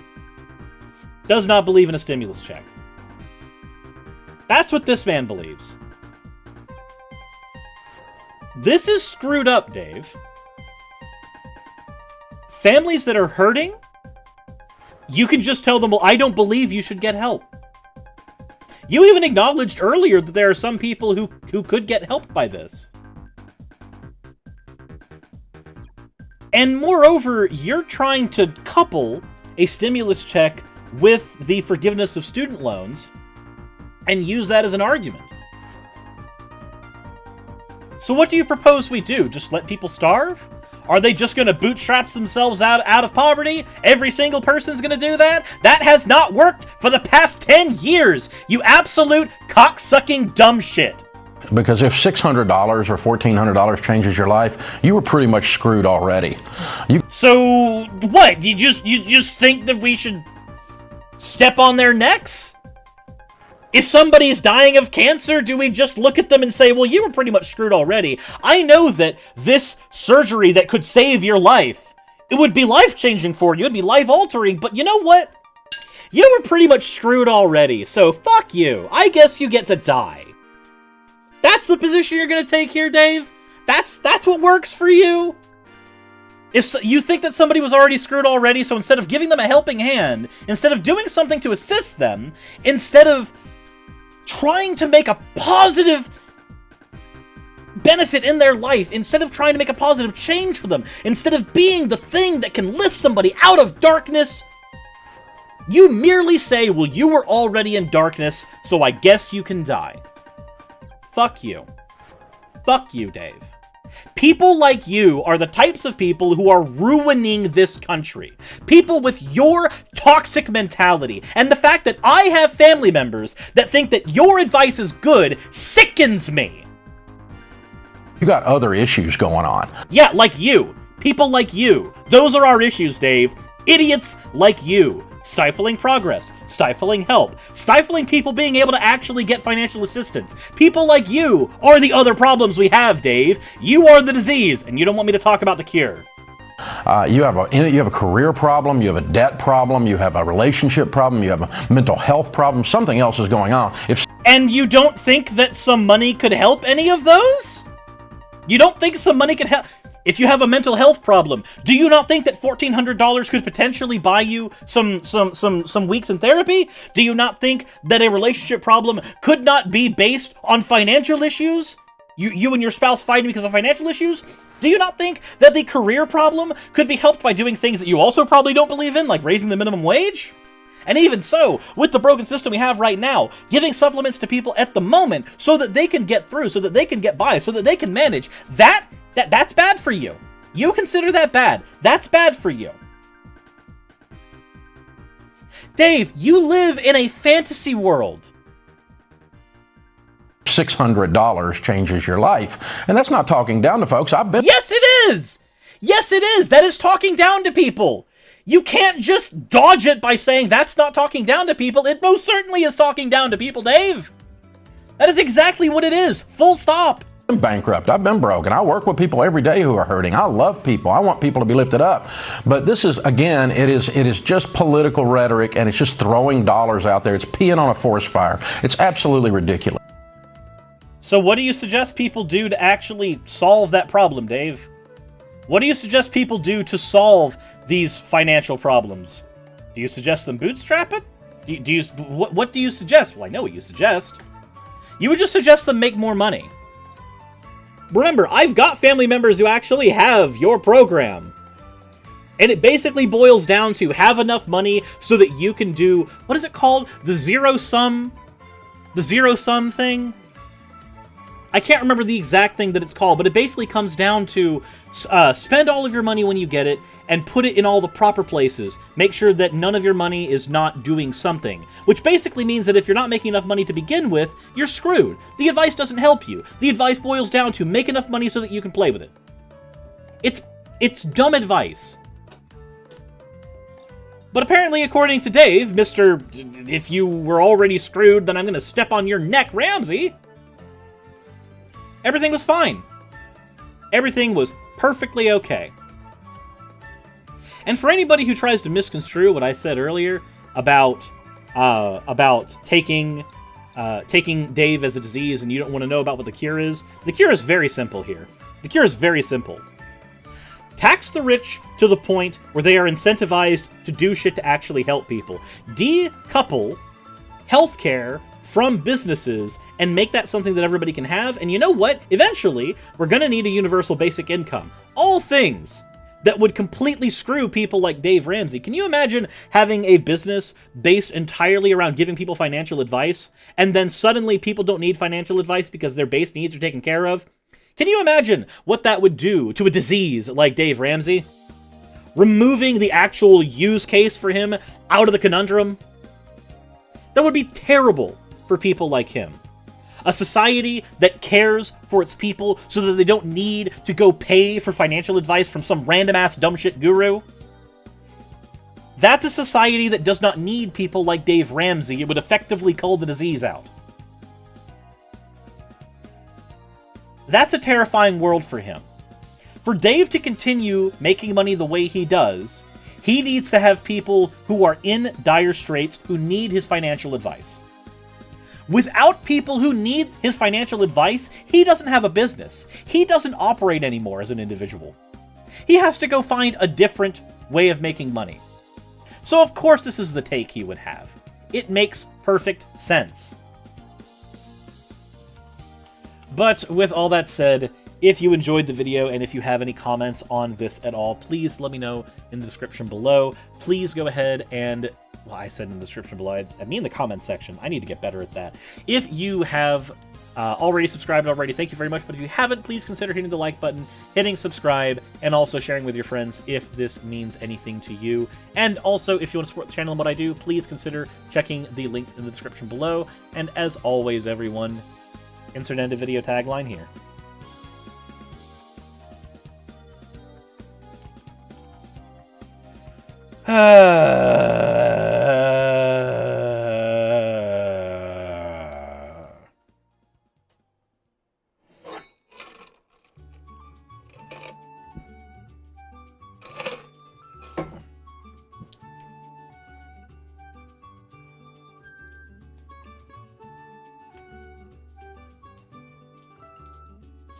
It's hard to achieve a utopia because everybody's version of a utopia is different.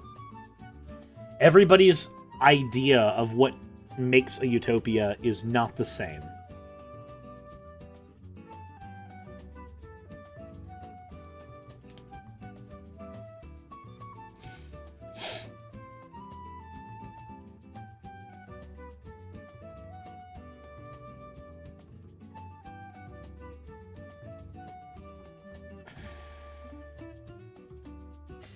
To hell with Ramsey, he basically runs a pyramid scheme and he hates Gen Z people for living at home at the age of 20.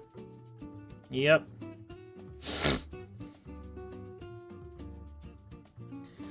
Does Dave want to be immortal? I wonder if Dave would like to be immortal.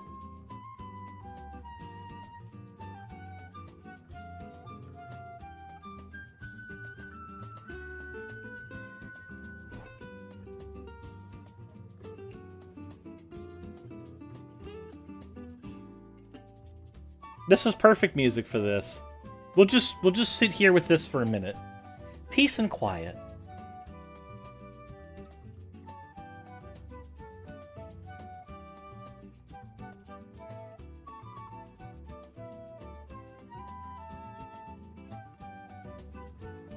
No, Bad Jane, nobody's helping from the state. The Republicans and the Democrats are arguing over how many crumbs to give people.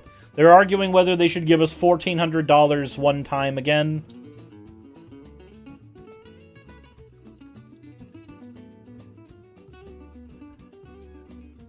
Yep, we just vibe. We just vibe right now. We just vibe together. Fuck America. Absolutely fuck it. Come on.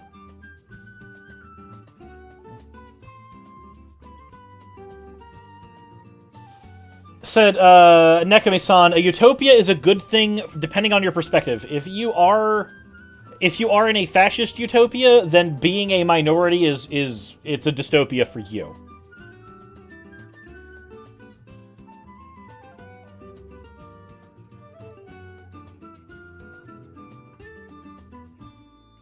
Hi, Twitch.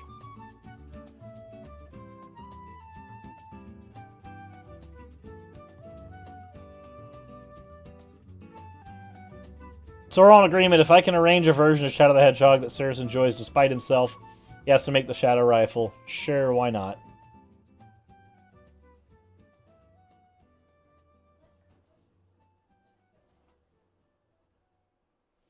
Moonstar says, my mom and I were getting groceries and stuff for Valentine's Day, except the whole time she asked me what I wanted, I was just dissociating from the holiday. Ah. We ought to make Congress link their paychecks to actual work. If you don't actually work, then you don't get anything else. So do you Twitch on Twitch? I Twitch on Twitch. Alright, I need to go to the bathroom again. My stomach is tearing me apart. But don't worry, everyone. I'm leaving you in good hands.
I'm gonna be honest, I don't think I can make it as a streamer if I keep having to make bathroom breaks like that.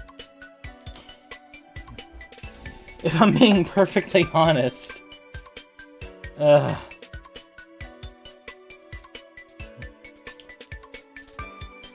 Anywho. How are you all doing right now?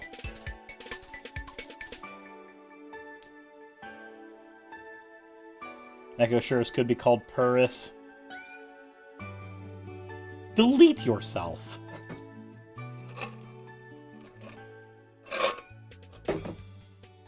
YouTube doesn't pay sick leave, sorry, Cirrus. It's true, it doesn't. That's not a thing, it does.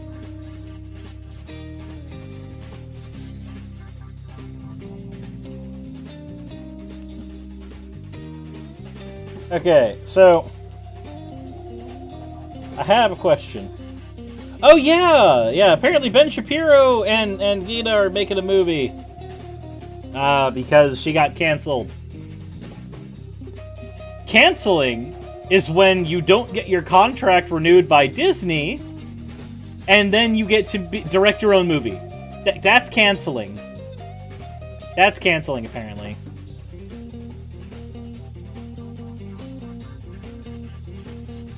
Not Run, Hide, Fight. Run, Hide, Fight already happened.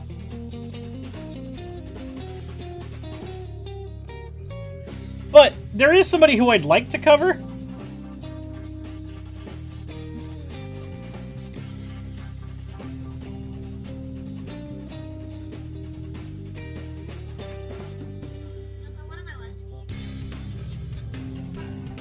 So there's a person I want to cover. But I need... Hold on. Who here uses TikTok and can help me locate a TikToker?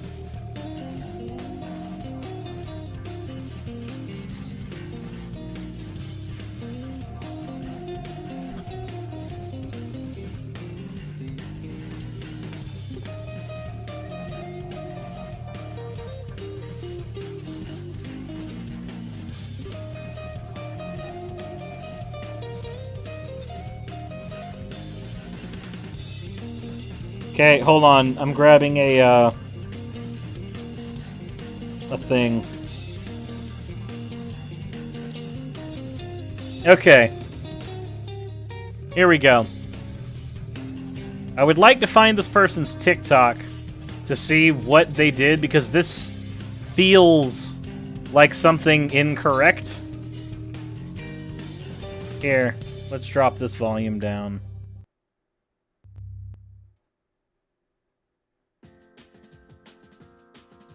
You know, if I wanted my life to be easy, I would just fake being a liberal. TikTok permanently banned me from the Creator Fund, which means I can no longer make money off my videos. Shut up.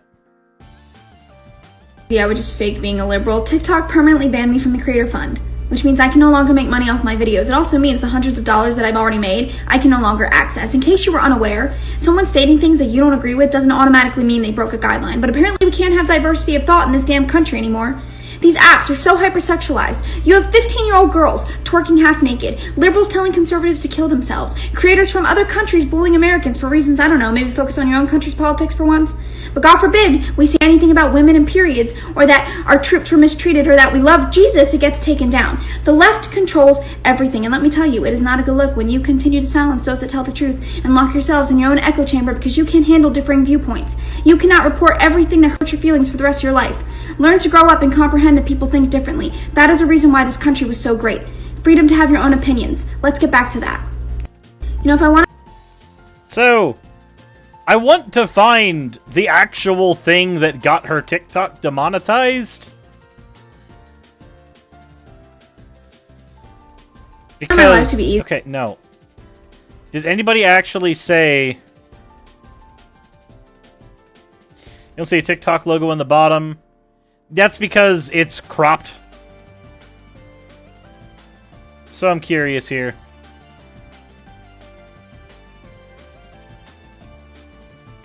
Can I please see the comments? Is that... Does iFunny's website not let you see comments now?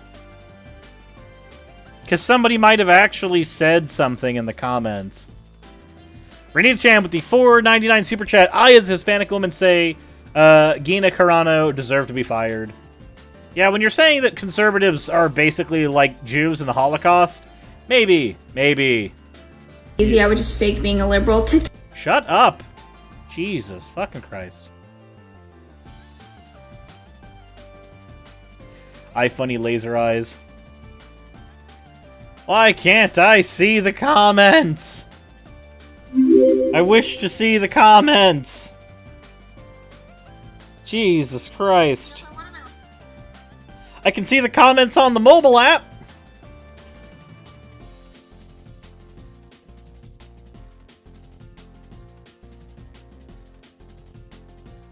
Let's see.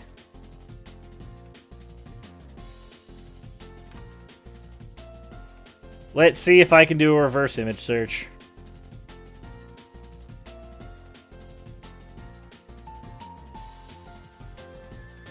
Search similar images on Google.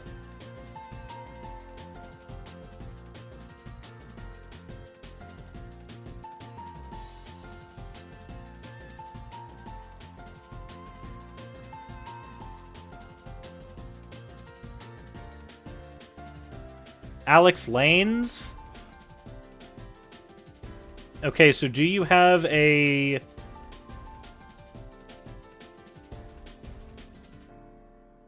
Rioting in Philadelphia. Yep, that's you. Okay.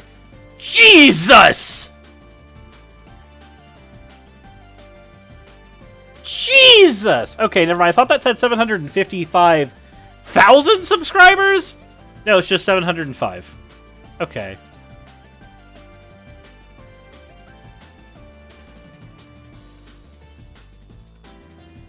Oh! She's a transphobe! Oh, it makes sense! It makes sense! She's a fucking TERF!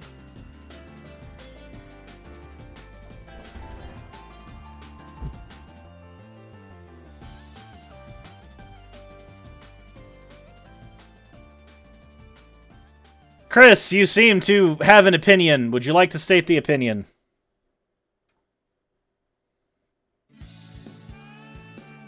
She literally said that Republicans are having the same treatment right now that Jews were during the Holocaust.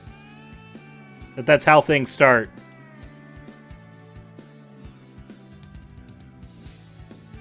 She literally argued that the fascists were getting shat on.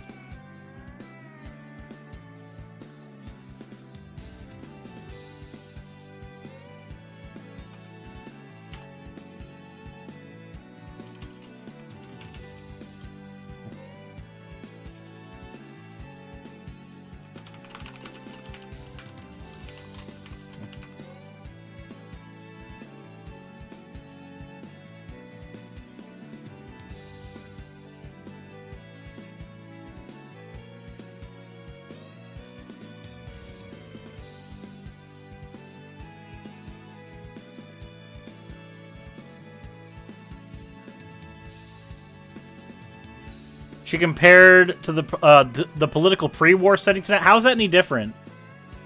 How is that any different?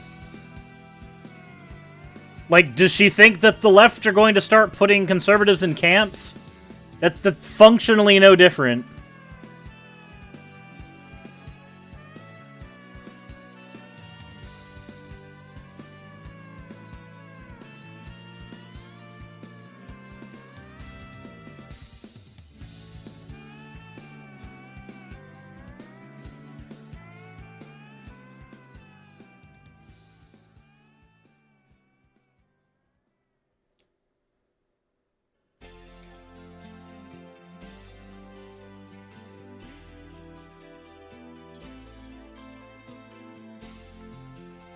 Let's see here.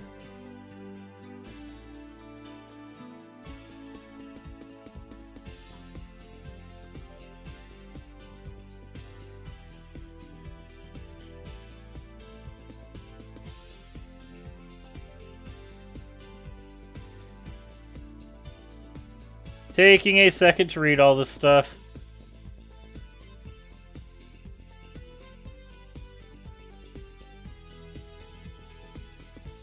Oh.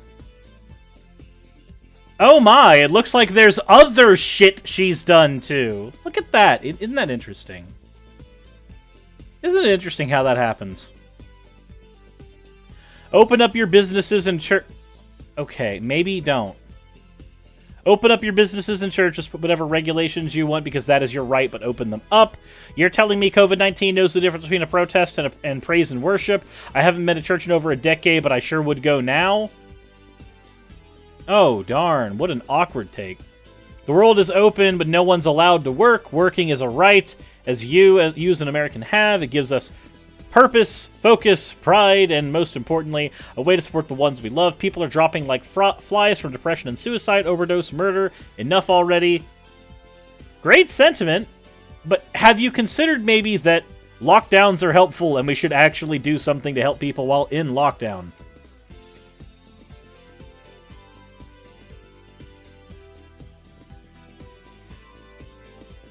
Chris, do you not know the difference between a public figure says a post and some rando on Twitter says a post?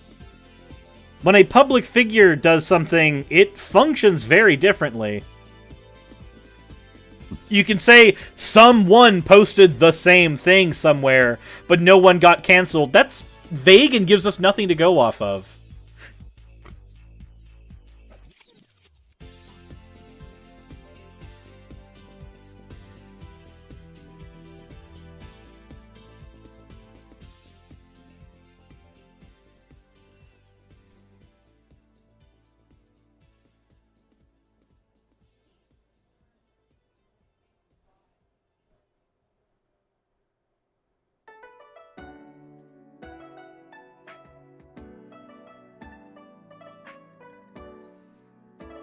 Oh, and she decides to also go and use fake pronouns. And then go, I'm not shitting on trans lives. You see, the minorities are the ones that are bad. What? Looks like there's a history of shit from this individual. It's not just the one thing. But can you imagine a world where that one bad tweet can open up the doorways for people to look at all of the things that you've said? In recent times, this is literally a handful of months ago, and then go, you know, maybe we don't want that person on our platform. Because that seems to be what happened here. It's not she got fired for a tweet. A tweet seems to have opened up the floodgates to all of her other bad takes.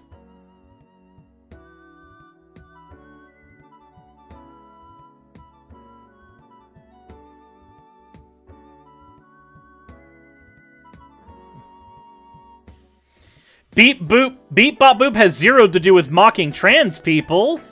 Is like a Christian trying to say it has zero to do with telling you to deserve to burn in hell. Yes, it does. Don't even. Okay, now, looking into it more, it looks like there's more shit from her, and I can understand why a company that can privately decide who it does and doesn't fire decided not to keep her on for another contract. Like, come at with the that's not what she said bullshit. I don't care. When looking at everything that she has said, it's looking like, no, just, this is not somebody that I want in my fucking Star Wars.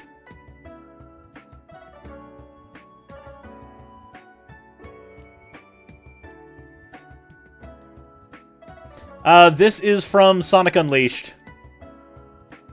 This is the Hub World music from Chunan.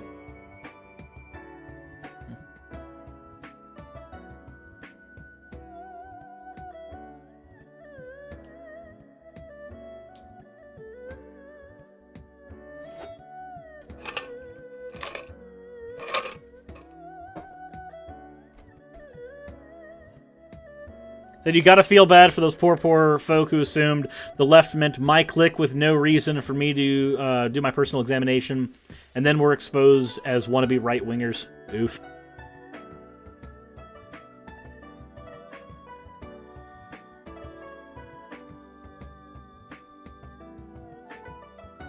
The Wii and PS2 version of Eggman Land is wonderful, G-Wing. I agree with that.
Anyways.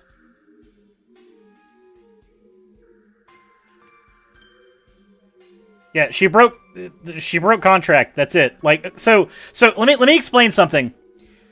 In the film industry, it is not you getting fired. You have a contract for a limited amount of time. And if you are between contracts, your contract may or may not be up for renewal. If they decide that, or the producer decides not to bring you on for another segment, another part of the show, that's their right to do. When you do something like that, hell, even part of that argued that Holocaust history had been edited, but, you know, let's ignore that little fucking whoopsie that happened there. With all of that, you have to ask yourself, at what point did she just not realize that saying dumb shit on social media wasn't going to help her?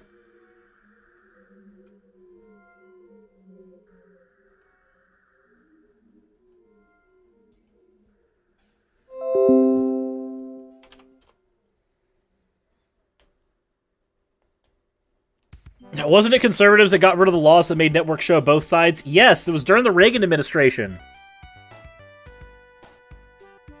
That's the stuff that allowed Fox News to be built the way it did.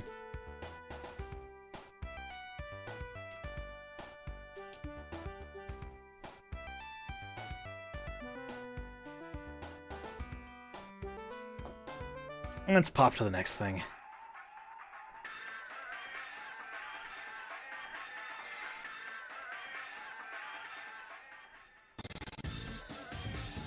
Yeah, the internet doesn't forget.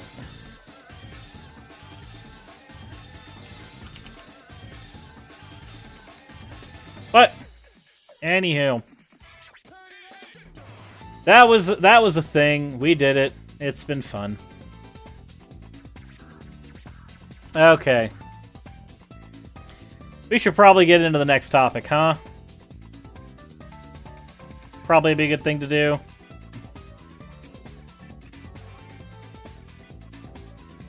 See you, Witch Boo. See ya.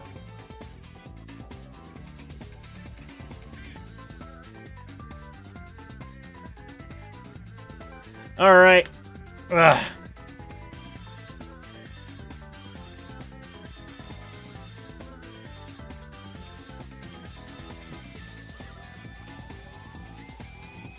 Doodle-doo. Alrighty.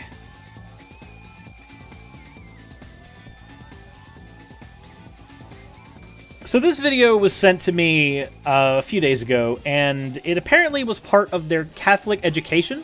It's called Falling Plates, and it's actually a pretty big video. Like, it's only 4 minutes long, but it's got over 5.8 million views. So apparently this is not an unknown thing. But let's go ahead and take a look at it. I'm assuming that we're going to be jumping into religious propaganda. What do you guys think?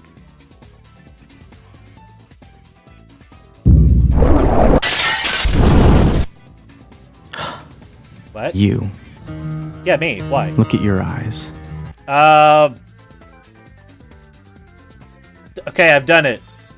What I do now? Look at them. Yep. Speckled. A little bit, I guess. Colorful. Kinda. Each one unique. Okay. And I created every one of them. Oh. Oh. I see where it's going. I created everything. Sure you the did. The universe. And you. Yep. I gave you your personality. You also gave me my back pain. You also gave me a bunch of other issues that I really didn't want. You gave me Osgood Slaters when I loved running track. You gave me a life of poverty.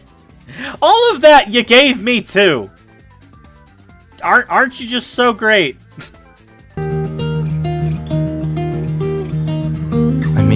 pure. No, you didn't. No, you didn't. I know for a fact you didn't. My mind is too far in the gutter. And if you don't believe me, you'll believe me now. Complex. And every day, I give you life. Actually, no. The oxygen that is currently combusting my cells is giving me life. You know what else is giving me life? The fact that Apatos is behind me. And the windmills are going. That gives me life. All that gives me life. No, technically, if I want to be really technical, the thing that gave me life, I'm assuming this is God, right? Yahweh, heart to heart Yahweh. My dad and mom boinking gave me life. They did the boink, then I did the grow and the breathe, and that is how I got the life.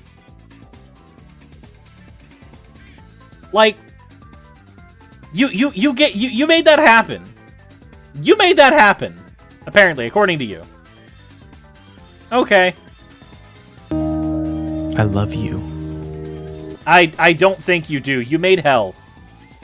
I really don't think you do, God. I don't think that anybody who actually loves a child would think that sending them to hell is a good thing. Making them born with cancer is a good thing. Various transmutable diseases. I don't think any loving parent would do that. But you apparently think that's loving. You know what? I'm glad to know that you got your idea of love from the Jigsaw Academy. But something happened. You cheated on me. What? When? With who? More importantly, how do you know? You didn't trust me. You sinned. Wow. So, wait, hold on. I got a question. Technically, it was Adam and Eve who sinned, not me. I just got born into this fustercluck. This is... So, I know this is disgusting. This is horrible propaganda. But at the same time, I'm laughing at this.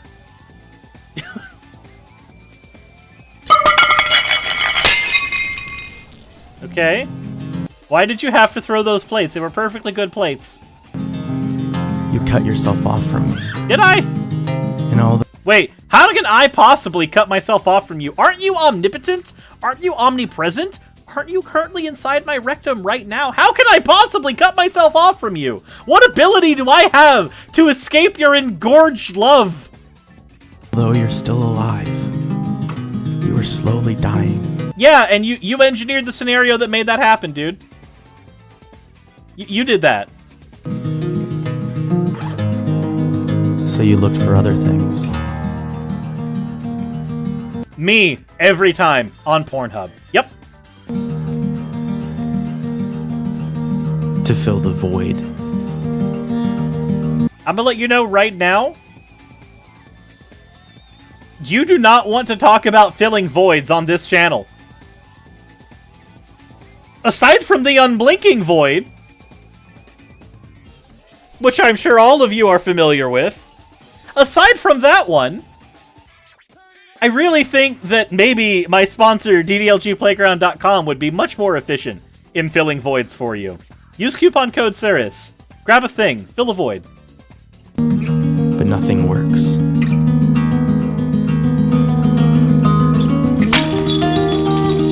It just kills you faster. And it separates us more and more. Fellas, does it separate you from God to drink? Does it separate you from God to smoke? I remember hearing this apologetic when I was in Christian school, where, like, granted, I don't smoke. I think it's gross. But I remember hearing that I shouldn't smoke because my body's a temple, and when God enters my body, he doesn't want to deal with smoke.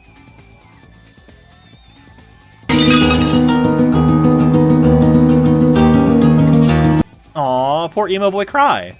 What are you searching for? Currently, I am searching for... That I can't say that on YouTube. I do not wish to type in my search history on YouTube. Not today, no.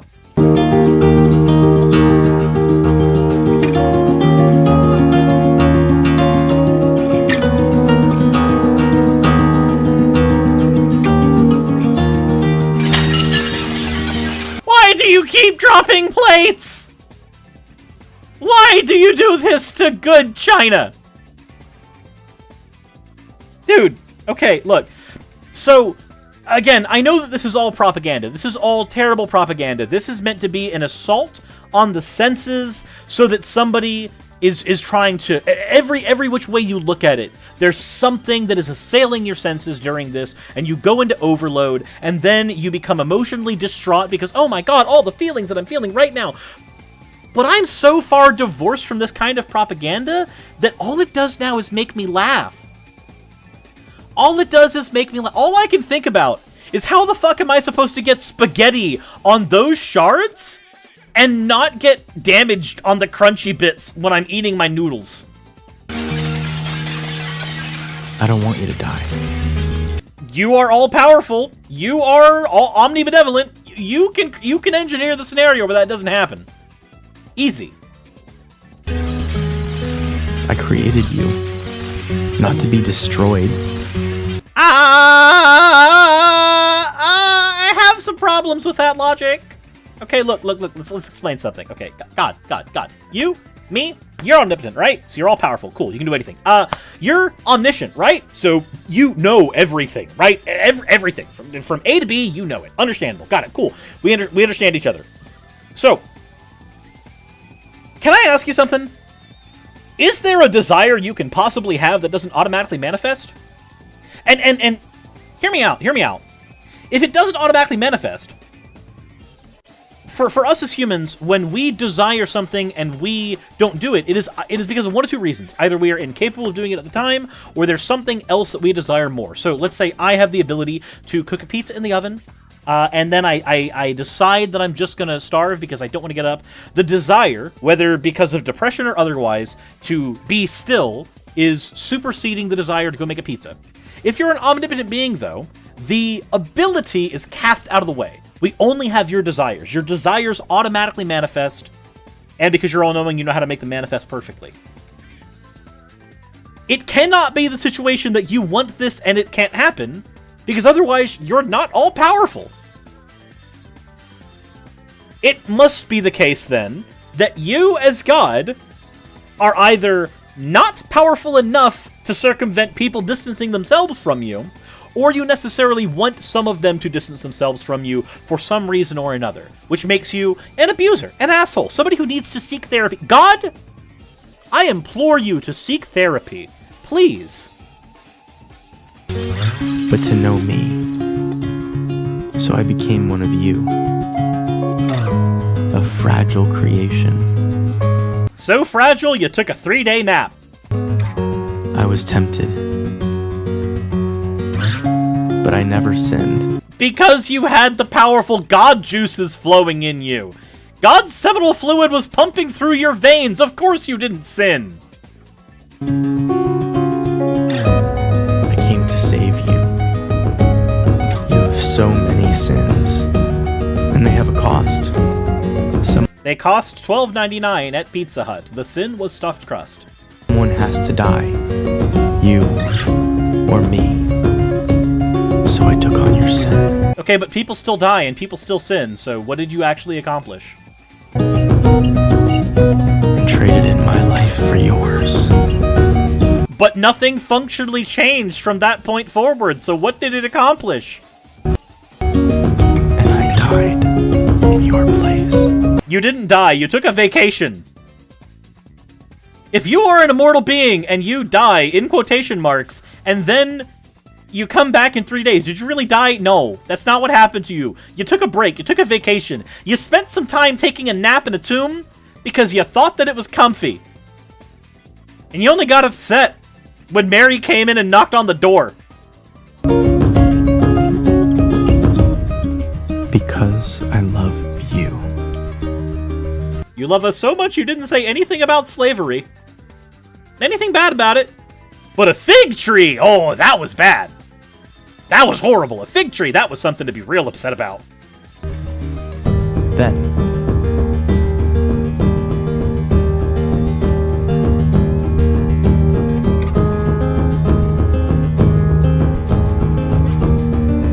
look at all that imagery.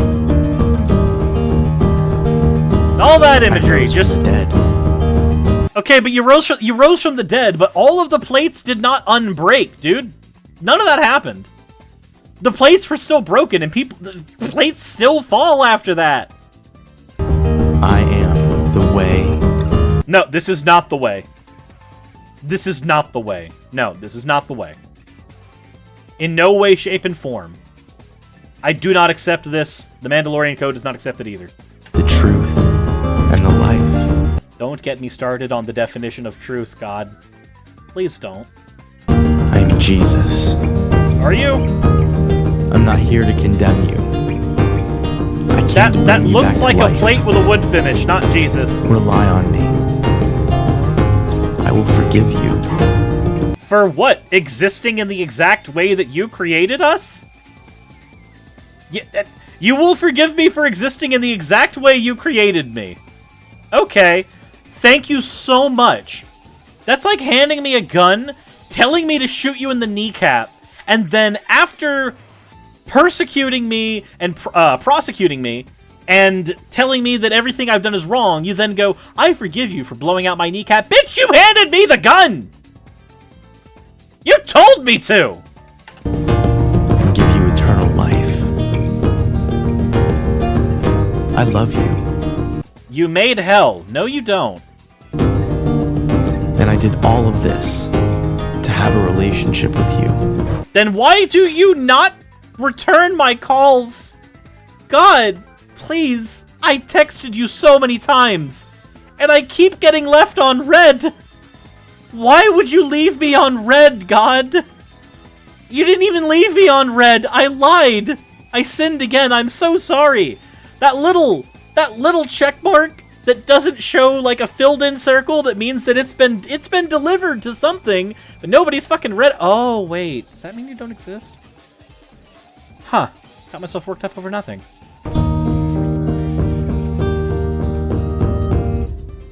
Will you follow me? No, I won't. No, that's not that's not no. I don't want to continue this conversation. There's nobody texts me back. Nobody sends anything. I don't want to continue this conversation, God.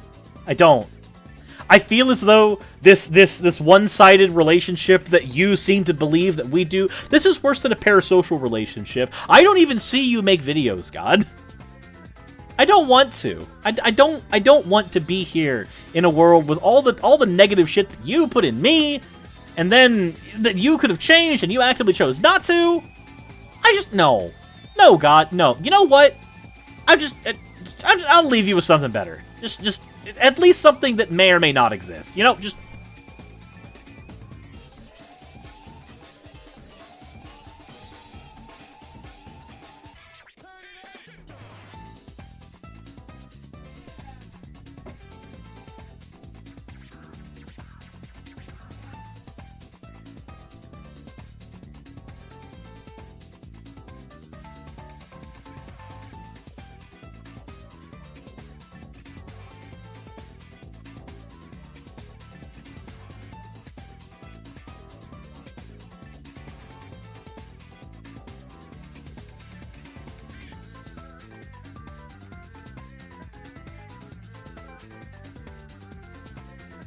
There we go.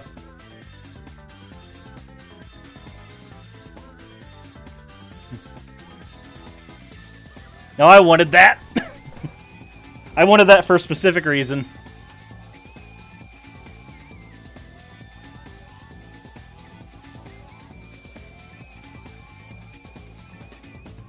Okay. Well, that was fun.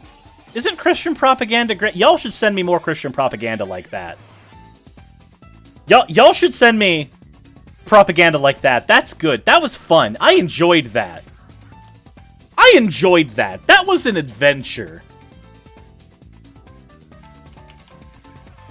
I want to go on that adventure again. Just not with that one. That one was no. Send all the propaganda. Did you enjoy that? I enjoyed that. That was fun. That was a trip. Like, as a younger person, That would be terrifying to me, but as an adult who's so thoroughly divorced from that kind of indoctrination, it's just funny. It's terribly funny. And it shouldn't be, but it is. That squirrel looks familiar. God has donated $1. Fine, I'm checking in. You're doing great. I sent Jesus to make more atheists so I could nap. Ocean is cool, though. Though, the few cousins I didn't eat really like him.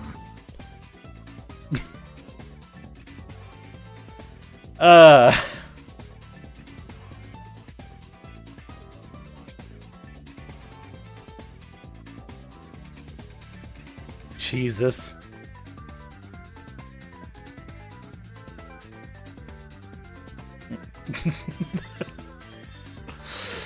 I should cover some Caleb and Sophia stuff. I mean, I know that Telltale does a great job of it.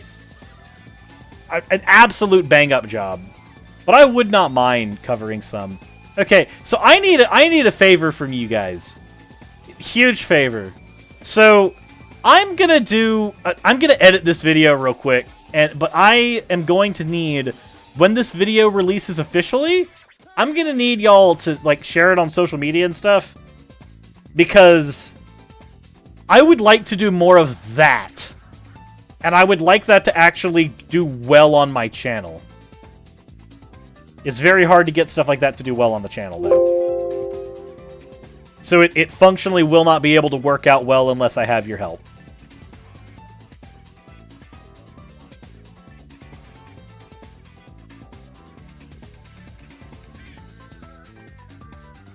Okay.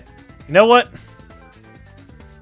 We're done with topics today. If topics are the only thing that you're here for, then we are done with that section of the day. But if you would like to stay for an editing stream with some chill chatting,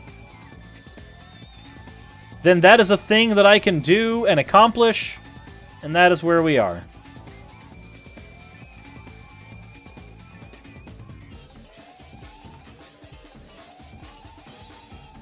We are going into the editing portion of the stream. God wants atheists so he can nap. These damn Christians keep going into my heaven, and every single time Peter has to open the pearly gates, and it's a very loud noise. We should get some WD-40 for that.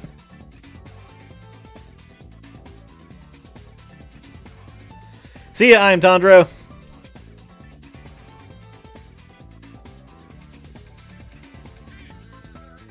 Also, I noticed that Jim Barrows is in the chat. How are you doing, Jim?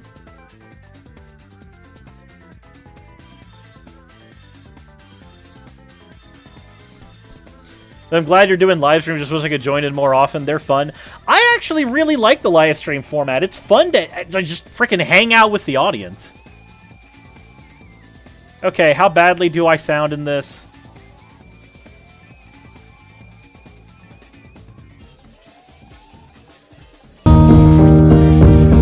That's gonna need an audio gain change.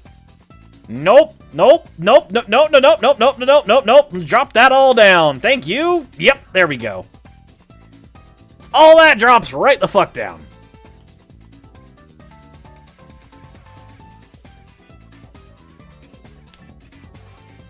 Okay. I don't even see you make videos, God. I don't want to. I don't want to be here in a world with all the negative shit that you put in me. Okay, so I don't like how my voice sounds when it's like this. Oh god, my thumb hurts now.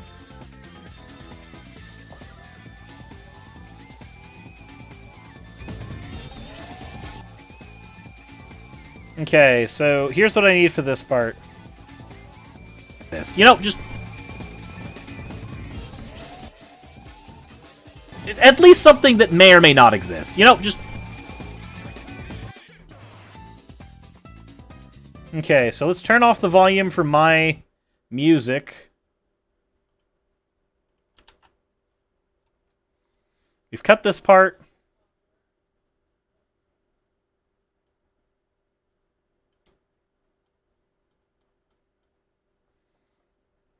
Here we go.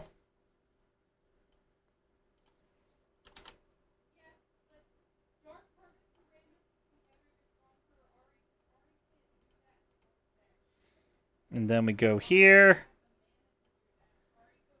Let's...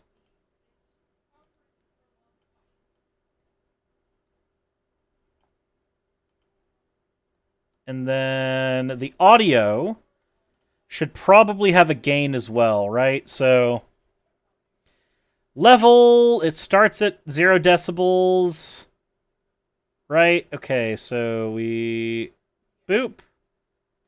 And then as we get here we go. Okay. Oh, this is going to be terrible.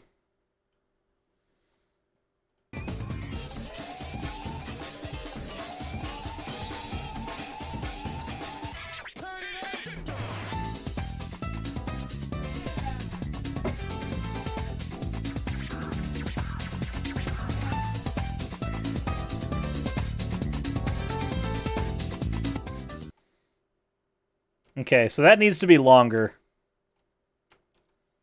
That's what that tells me.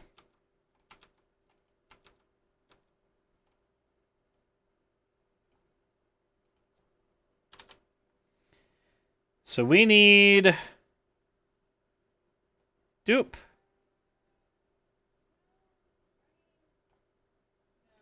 Dupe. Dupe. So we'll have it go all the way to here. And we'll leave it to, like, there.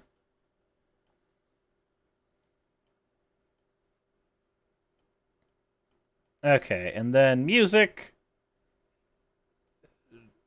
Pop it up just a second to create a keyframe. Pop it over here. Ah, no. Like this.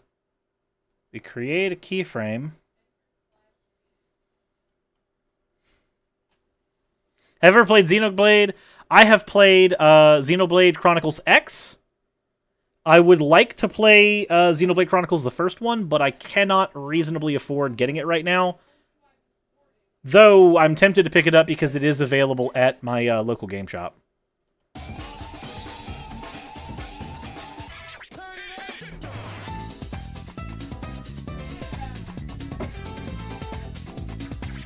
Okay, so I need to actually cut that audio out completely and just put in the regular audio. Okay, so you know what that tells me? Hold on. I'm going to be really lazy here. How much time do I need? 15, 45, 30 seconds. We'll go with 35 seconds. I need 35 seconds of just raw audio. I could totally rip it from this. But I'm not going to do that. I'm going to be really lazy. Really lazy. Music time.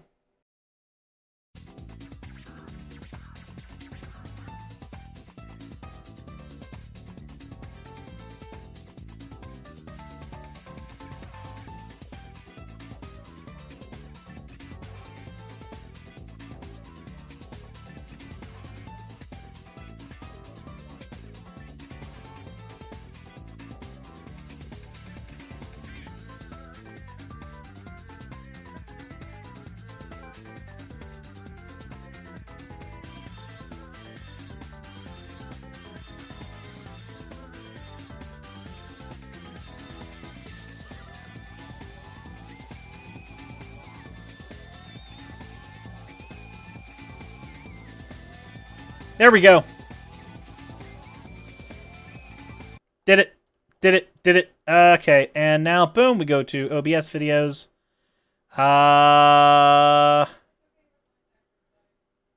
So, boom, boom. Now we go ahead and unlink these. That lets me destroy this top part. Destroy, this all needs to be unlinked. Boom. Okay, that lets us destroy those. And boom. Attach that there. Okay, so that gets the decibel here. No, it needs to be lower. There we go. -2. up to here, which is where we'll put it to this.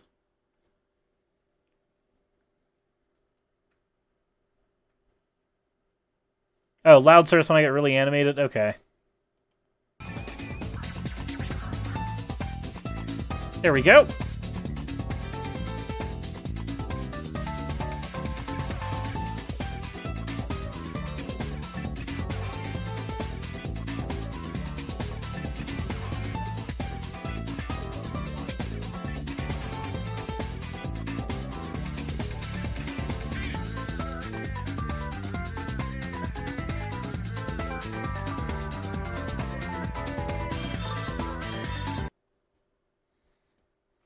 Okay, and then we need this, so it goes so.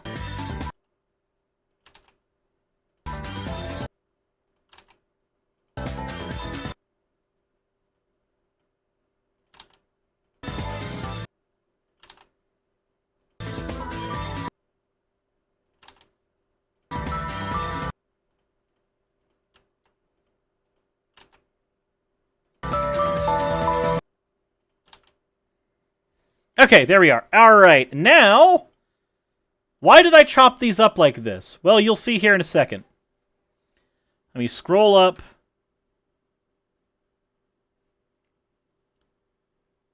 Where is all of the... Here we go.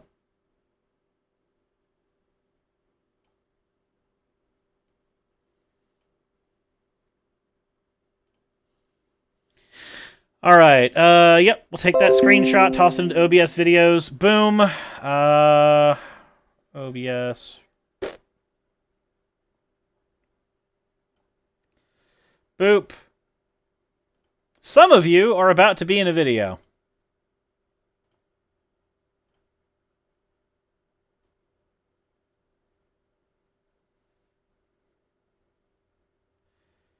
Okay.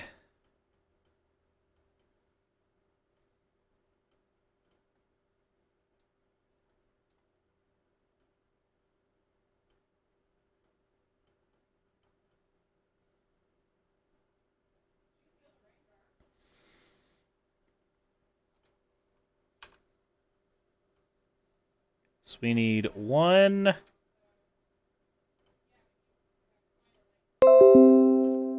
2,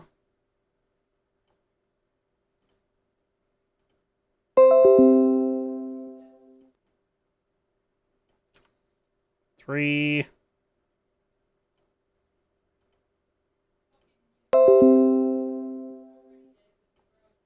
4,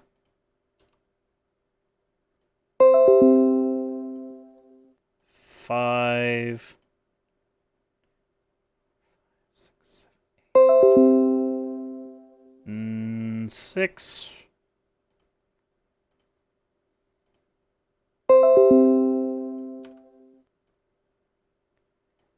7, 8, 9. Okay, cool. Beep.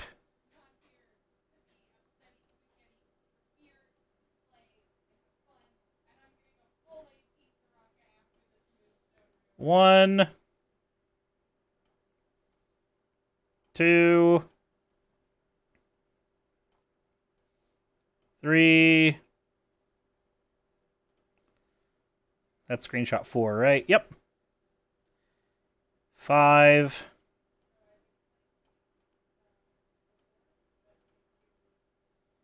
6.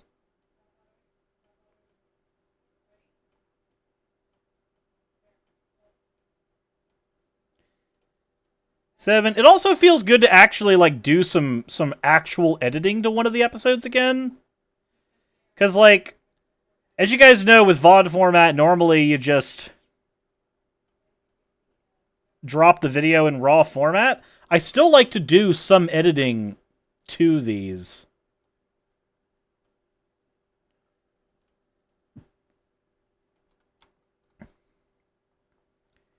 Okay.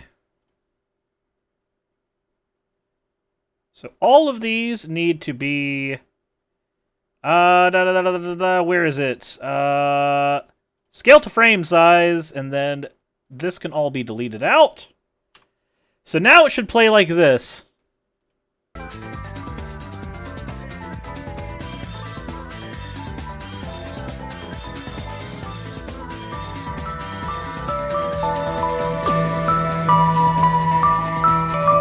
Okay, that's not timed very well.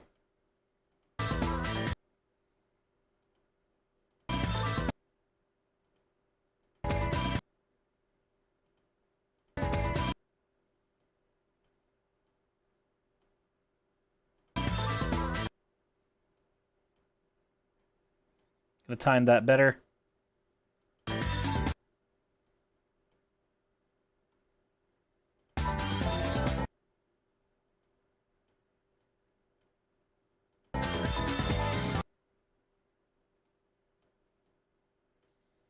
So now it's...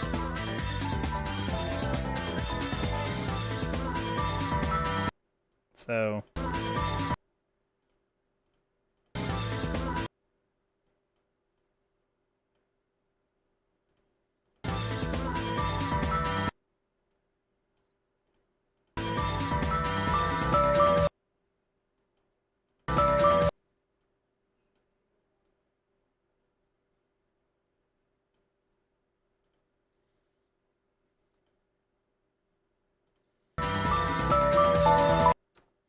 No, that one's bad. That needs to be like this, I think.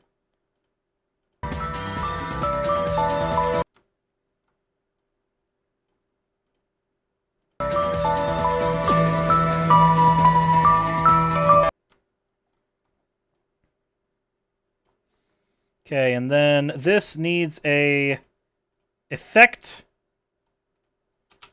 fade, exponential fade, and then let's go ahead and have an exponential fade between these to breed them together. Okay, so now it should look like this. No, God, no. You know what? I'll leave you with something better. Just at least something that may or may not exist. You know, just... Wait, the volume doesn't change either yet, right?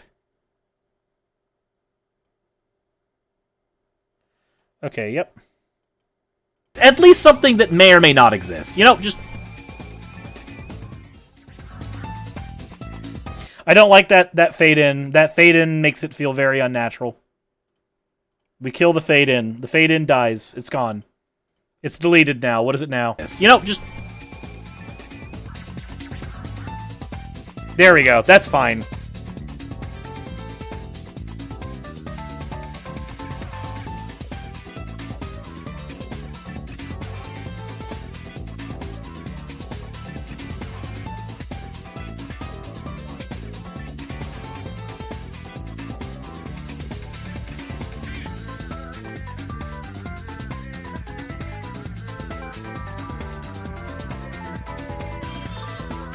Okay, so we need to actually change the ending music as well for this. The ending music cannot begin when it normally begins. It needs to begin around here. Because if it doesn't, then it does not sync up correctly. Right? Wait a minute. Okay, I can be evil. I can be evil. Hold on. This is all y'all's fault. Every bit of this is y'all's fault.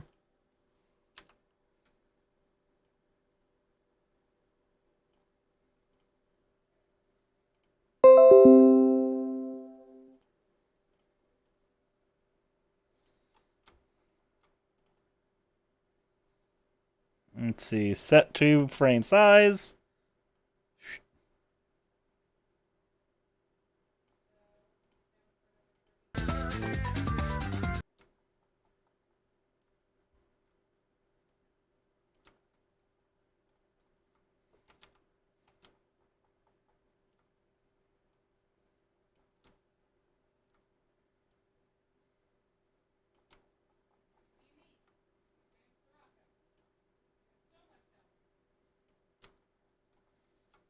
There you go.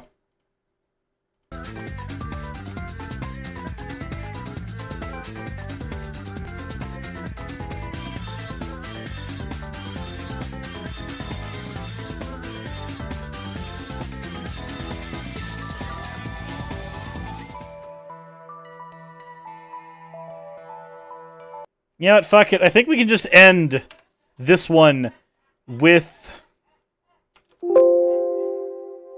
Hold on. Why is it not letting me? This needs to just be here. And this needs to be as far over here as possible.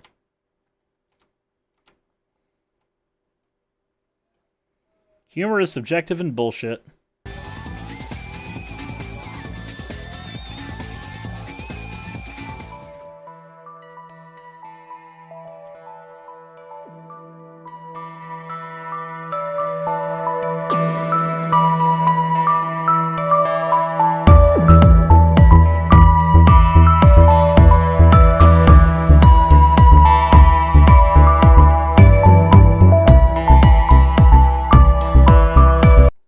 You know what? Why not? We'll do it once more here. Take this. And we'll just put it here. Just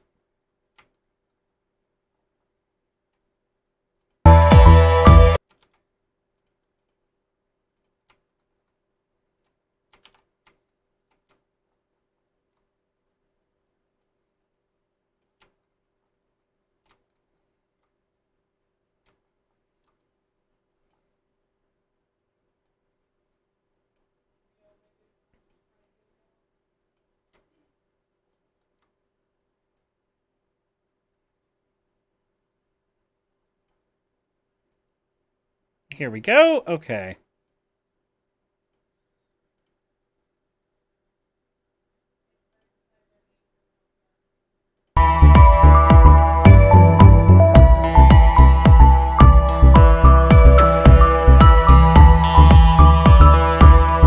Okay, I think for that one it needs to actually be larger.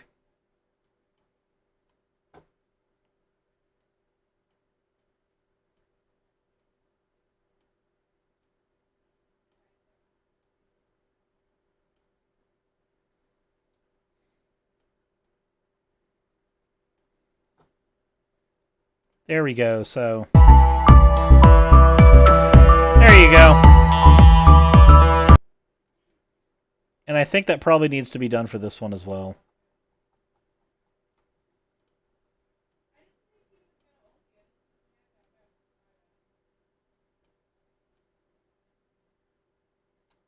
Actually, no, that one's fine like that.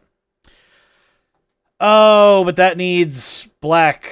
That needs black behind it. Okay, that's what that needs. Okay, cool. So that tells me... Fuck, I can just... You guys are going to see a very cheap edit. Don't ever do something like this. It is... irresponsible, to say the least. But I just need the black part here. So what I'm going to do is grab that negative space and... There we go.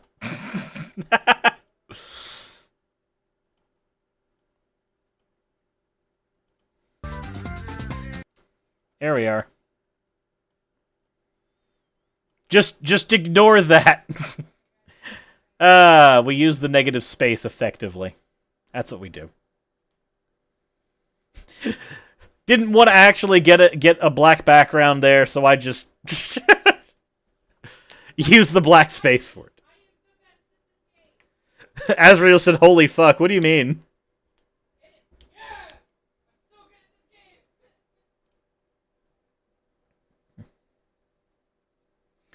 Satan tier plays.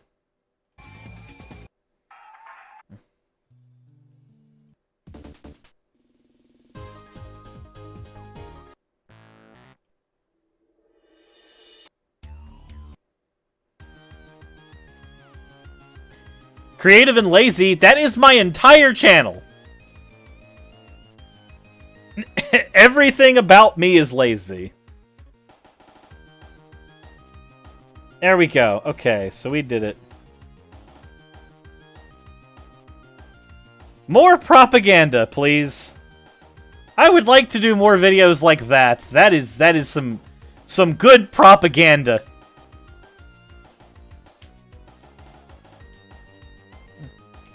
Sedark, what do you mean it's instructive to see it being truly done? If you're doing any editing, you're truly doing it. Like, that's... I don't see how me doing editing is somehow it being truly done. That's confused. Oh, editing live, you know?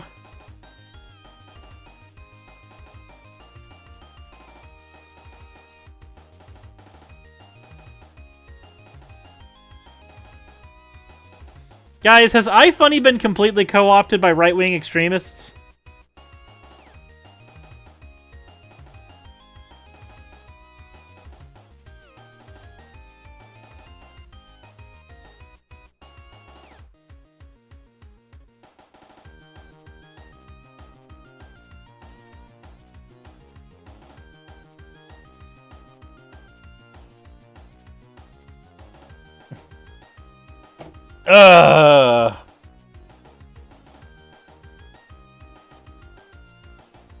But I will just remark this again. The bass in your end song makes my headset vibrate.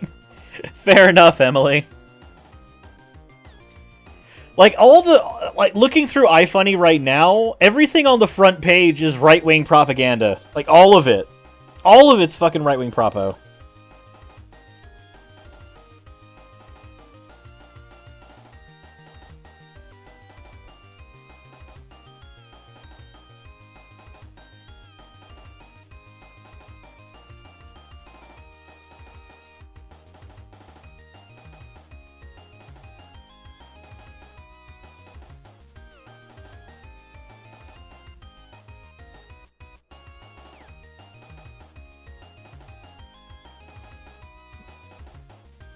So where do you get the royalty music from? Oh, easy. That's simple.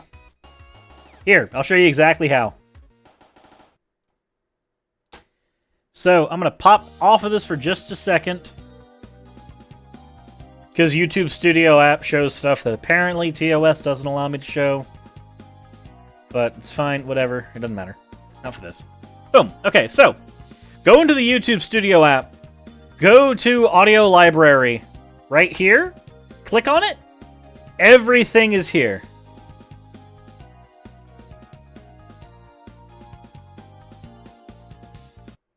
So, like, my ending music, if I could actually grab it real quick. It is not in OBS videos. I need to be looking. It is in this Sonic folder. I need to look at my uncopyright music. Okay, what is it called? It's not this one, right?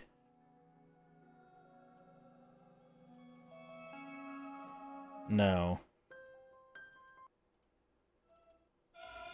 Nope.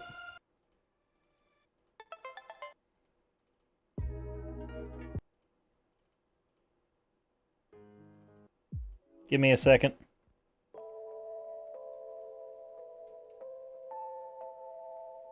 I mean, that's one that you guys know at least.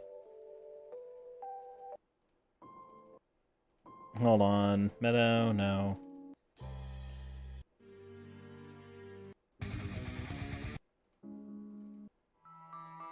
Here we go.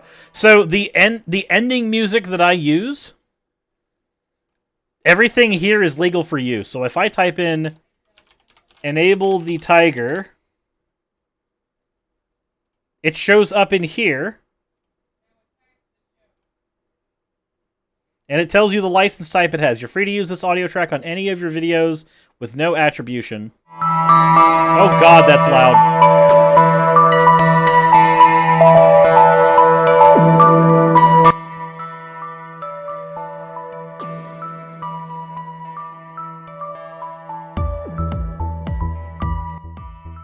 There we go. drop that down a little lower. A little lower. You should recognize it. It's only legal for use in YouTube from what I understand.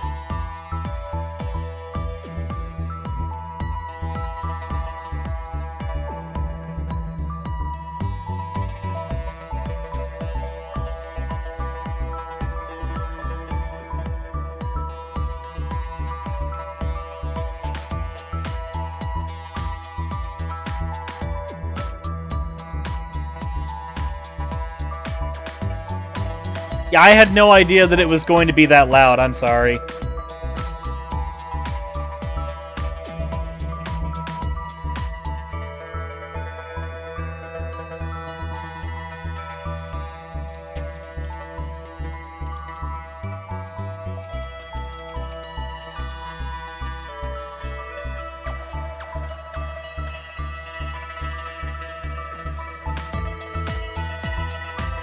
But yeah.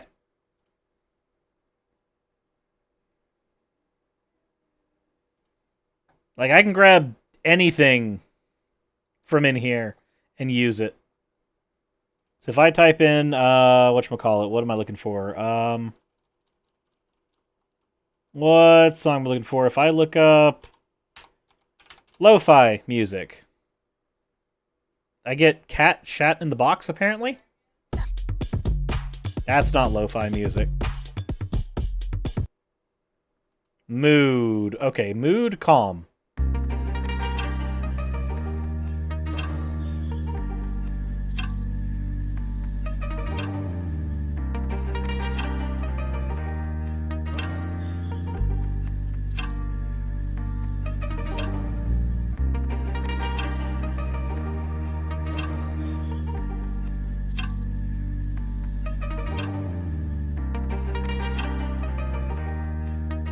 I like this one. This one's nice.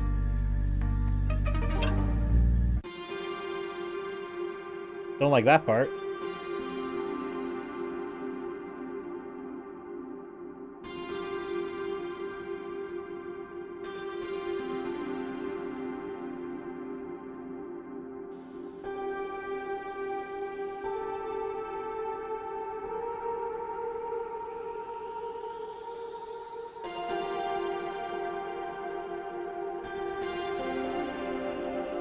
Cirrus, do you mind if we call Neko Cirrus your fursona? I mean, if you want to call it a fursona, that's fine. It's up to you. I don't care. You know, this is nice, though.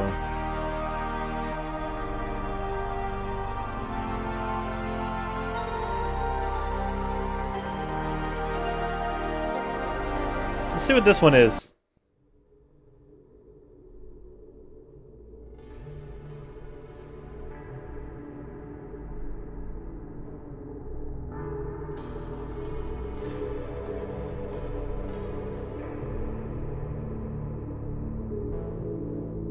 Hey, I can close one eye now. Not the other way around, though. Only that one.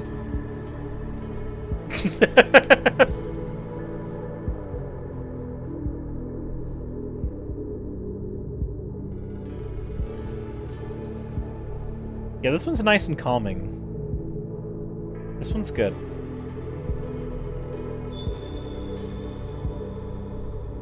What's this?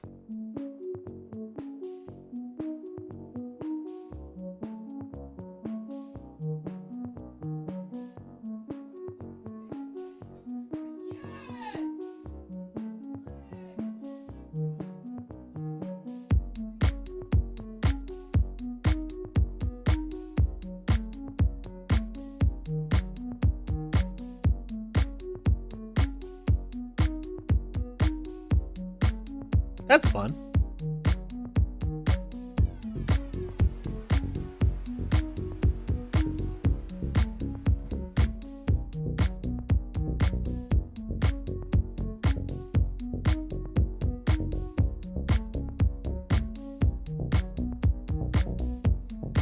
Okay. Well, I think we've definitely had our fun.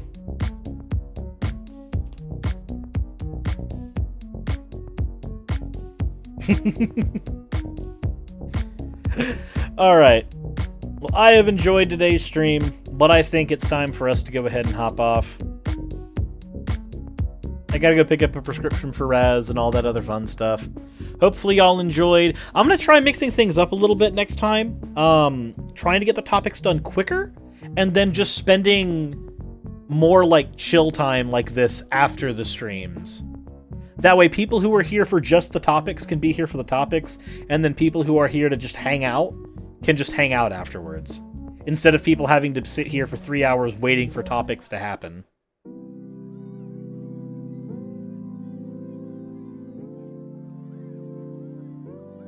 So we'll see. We'll see how that works.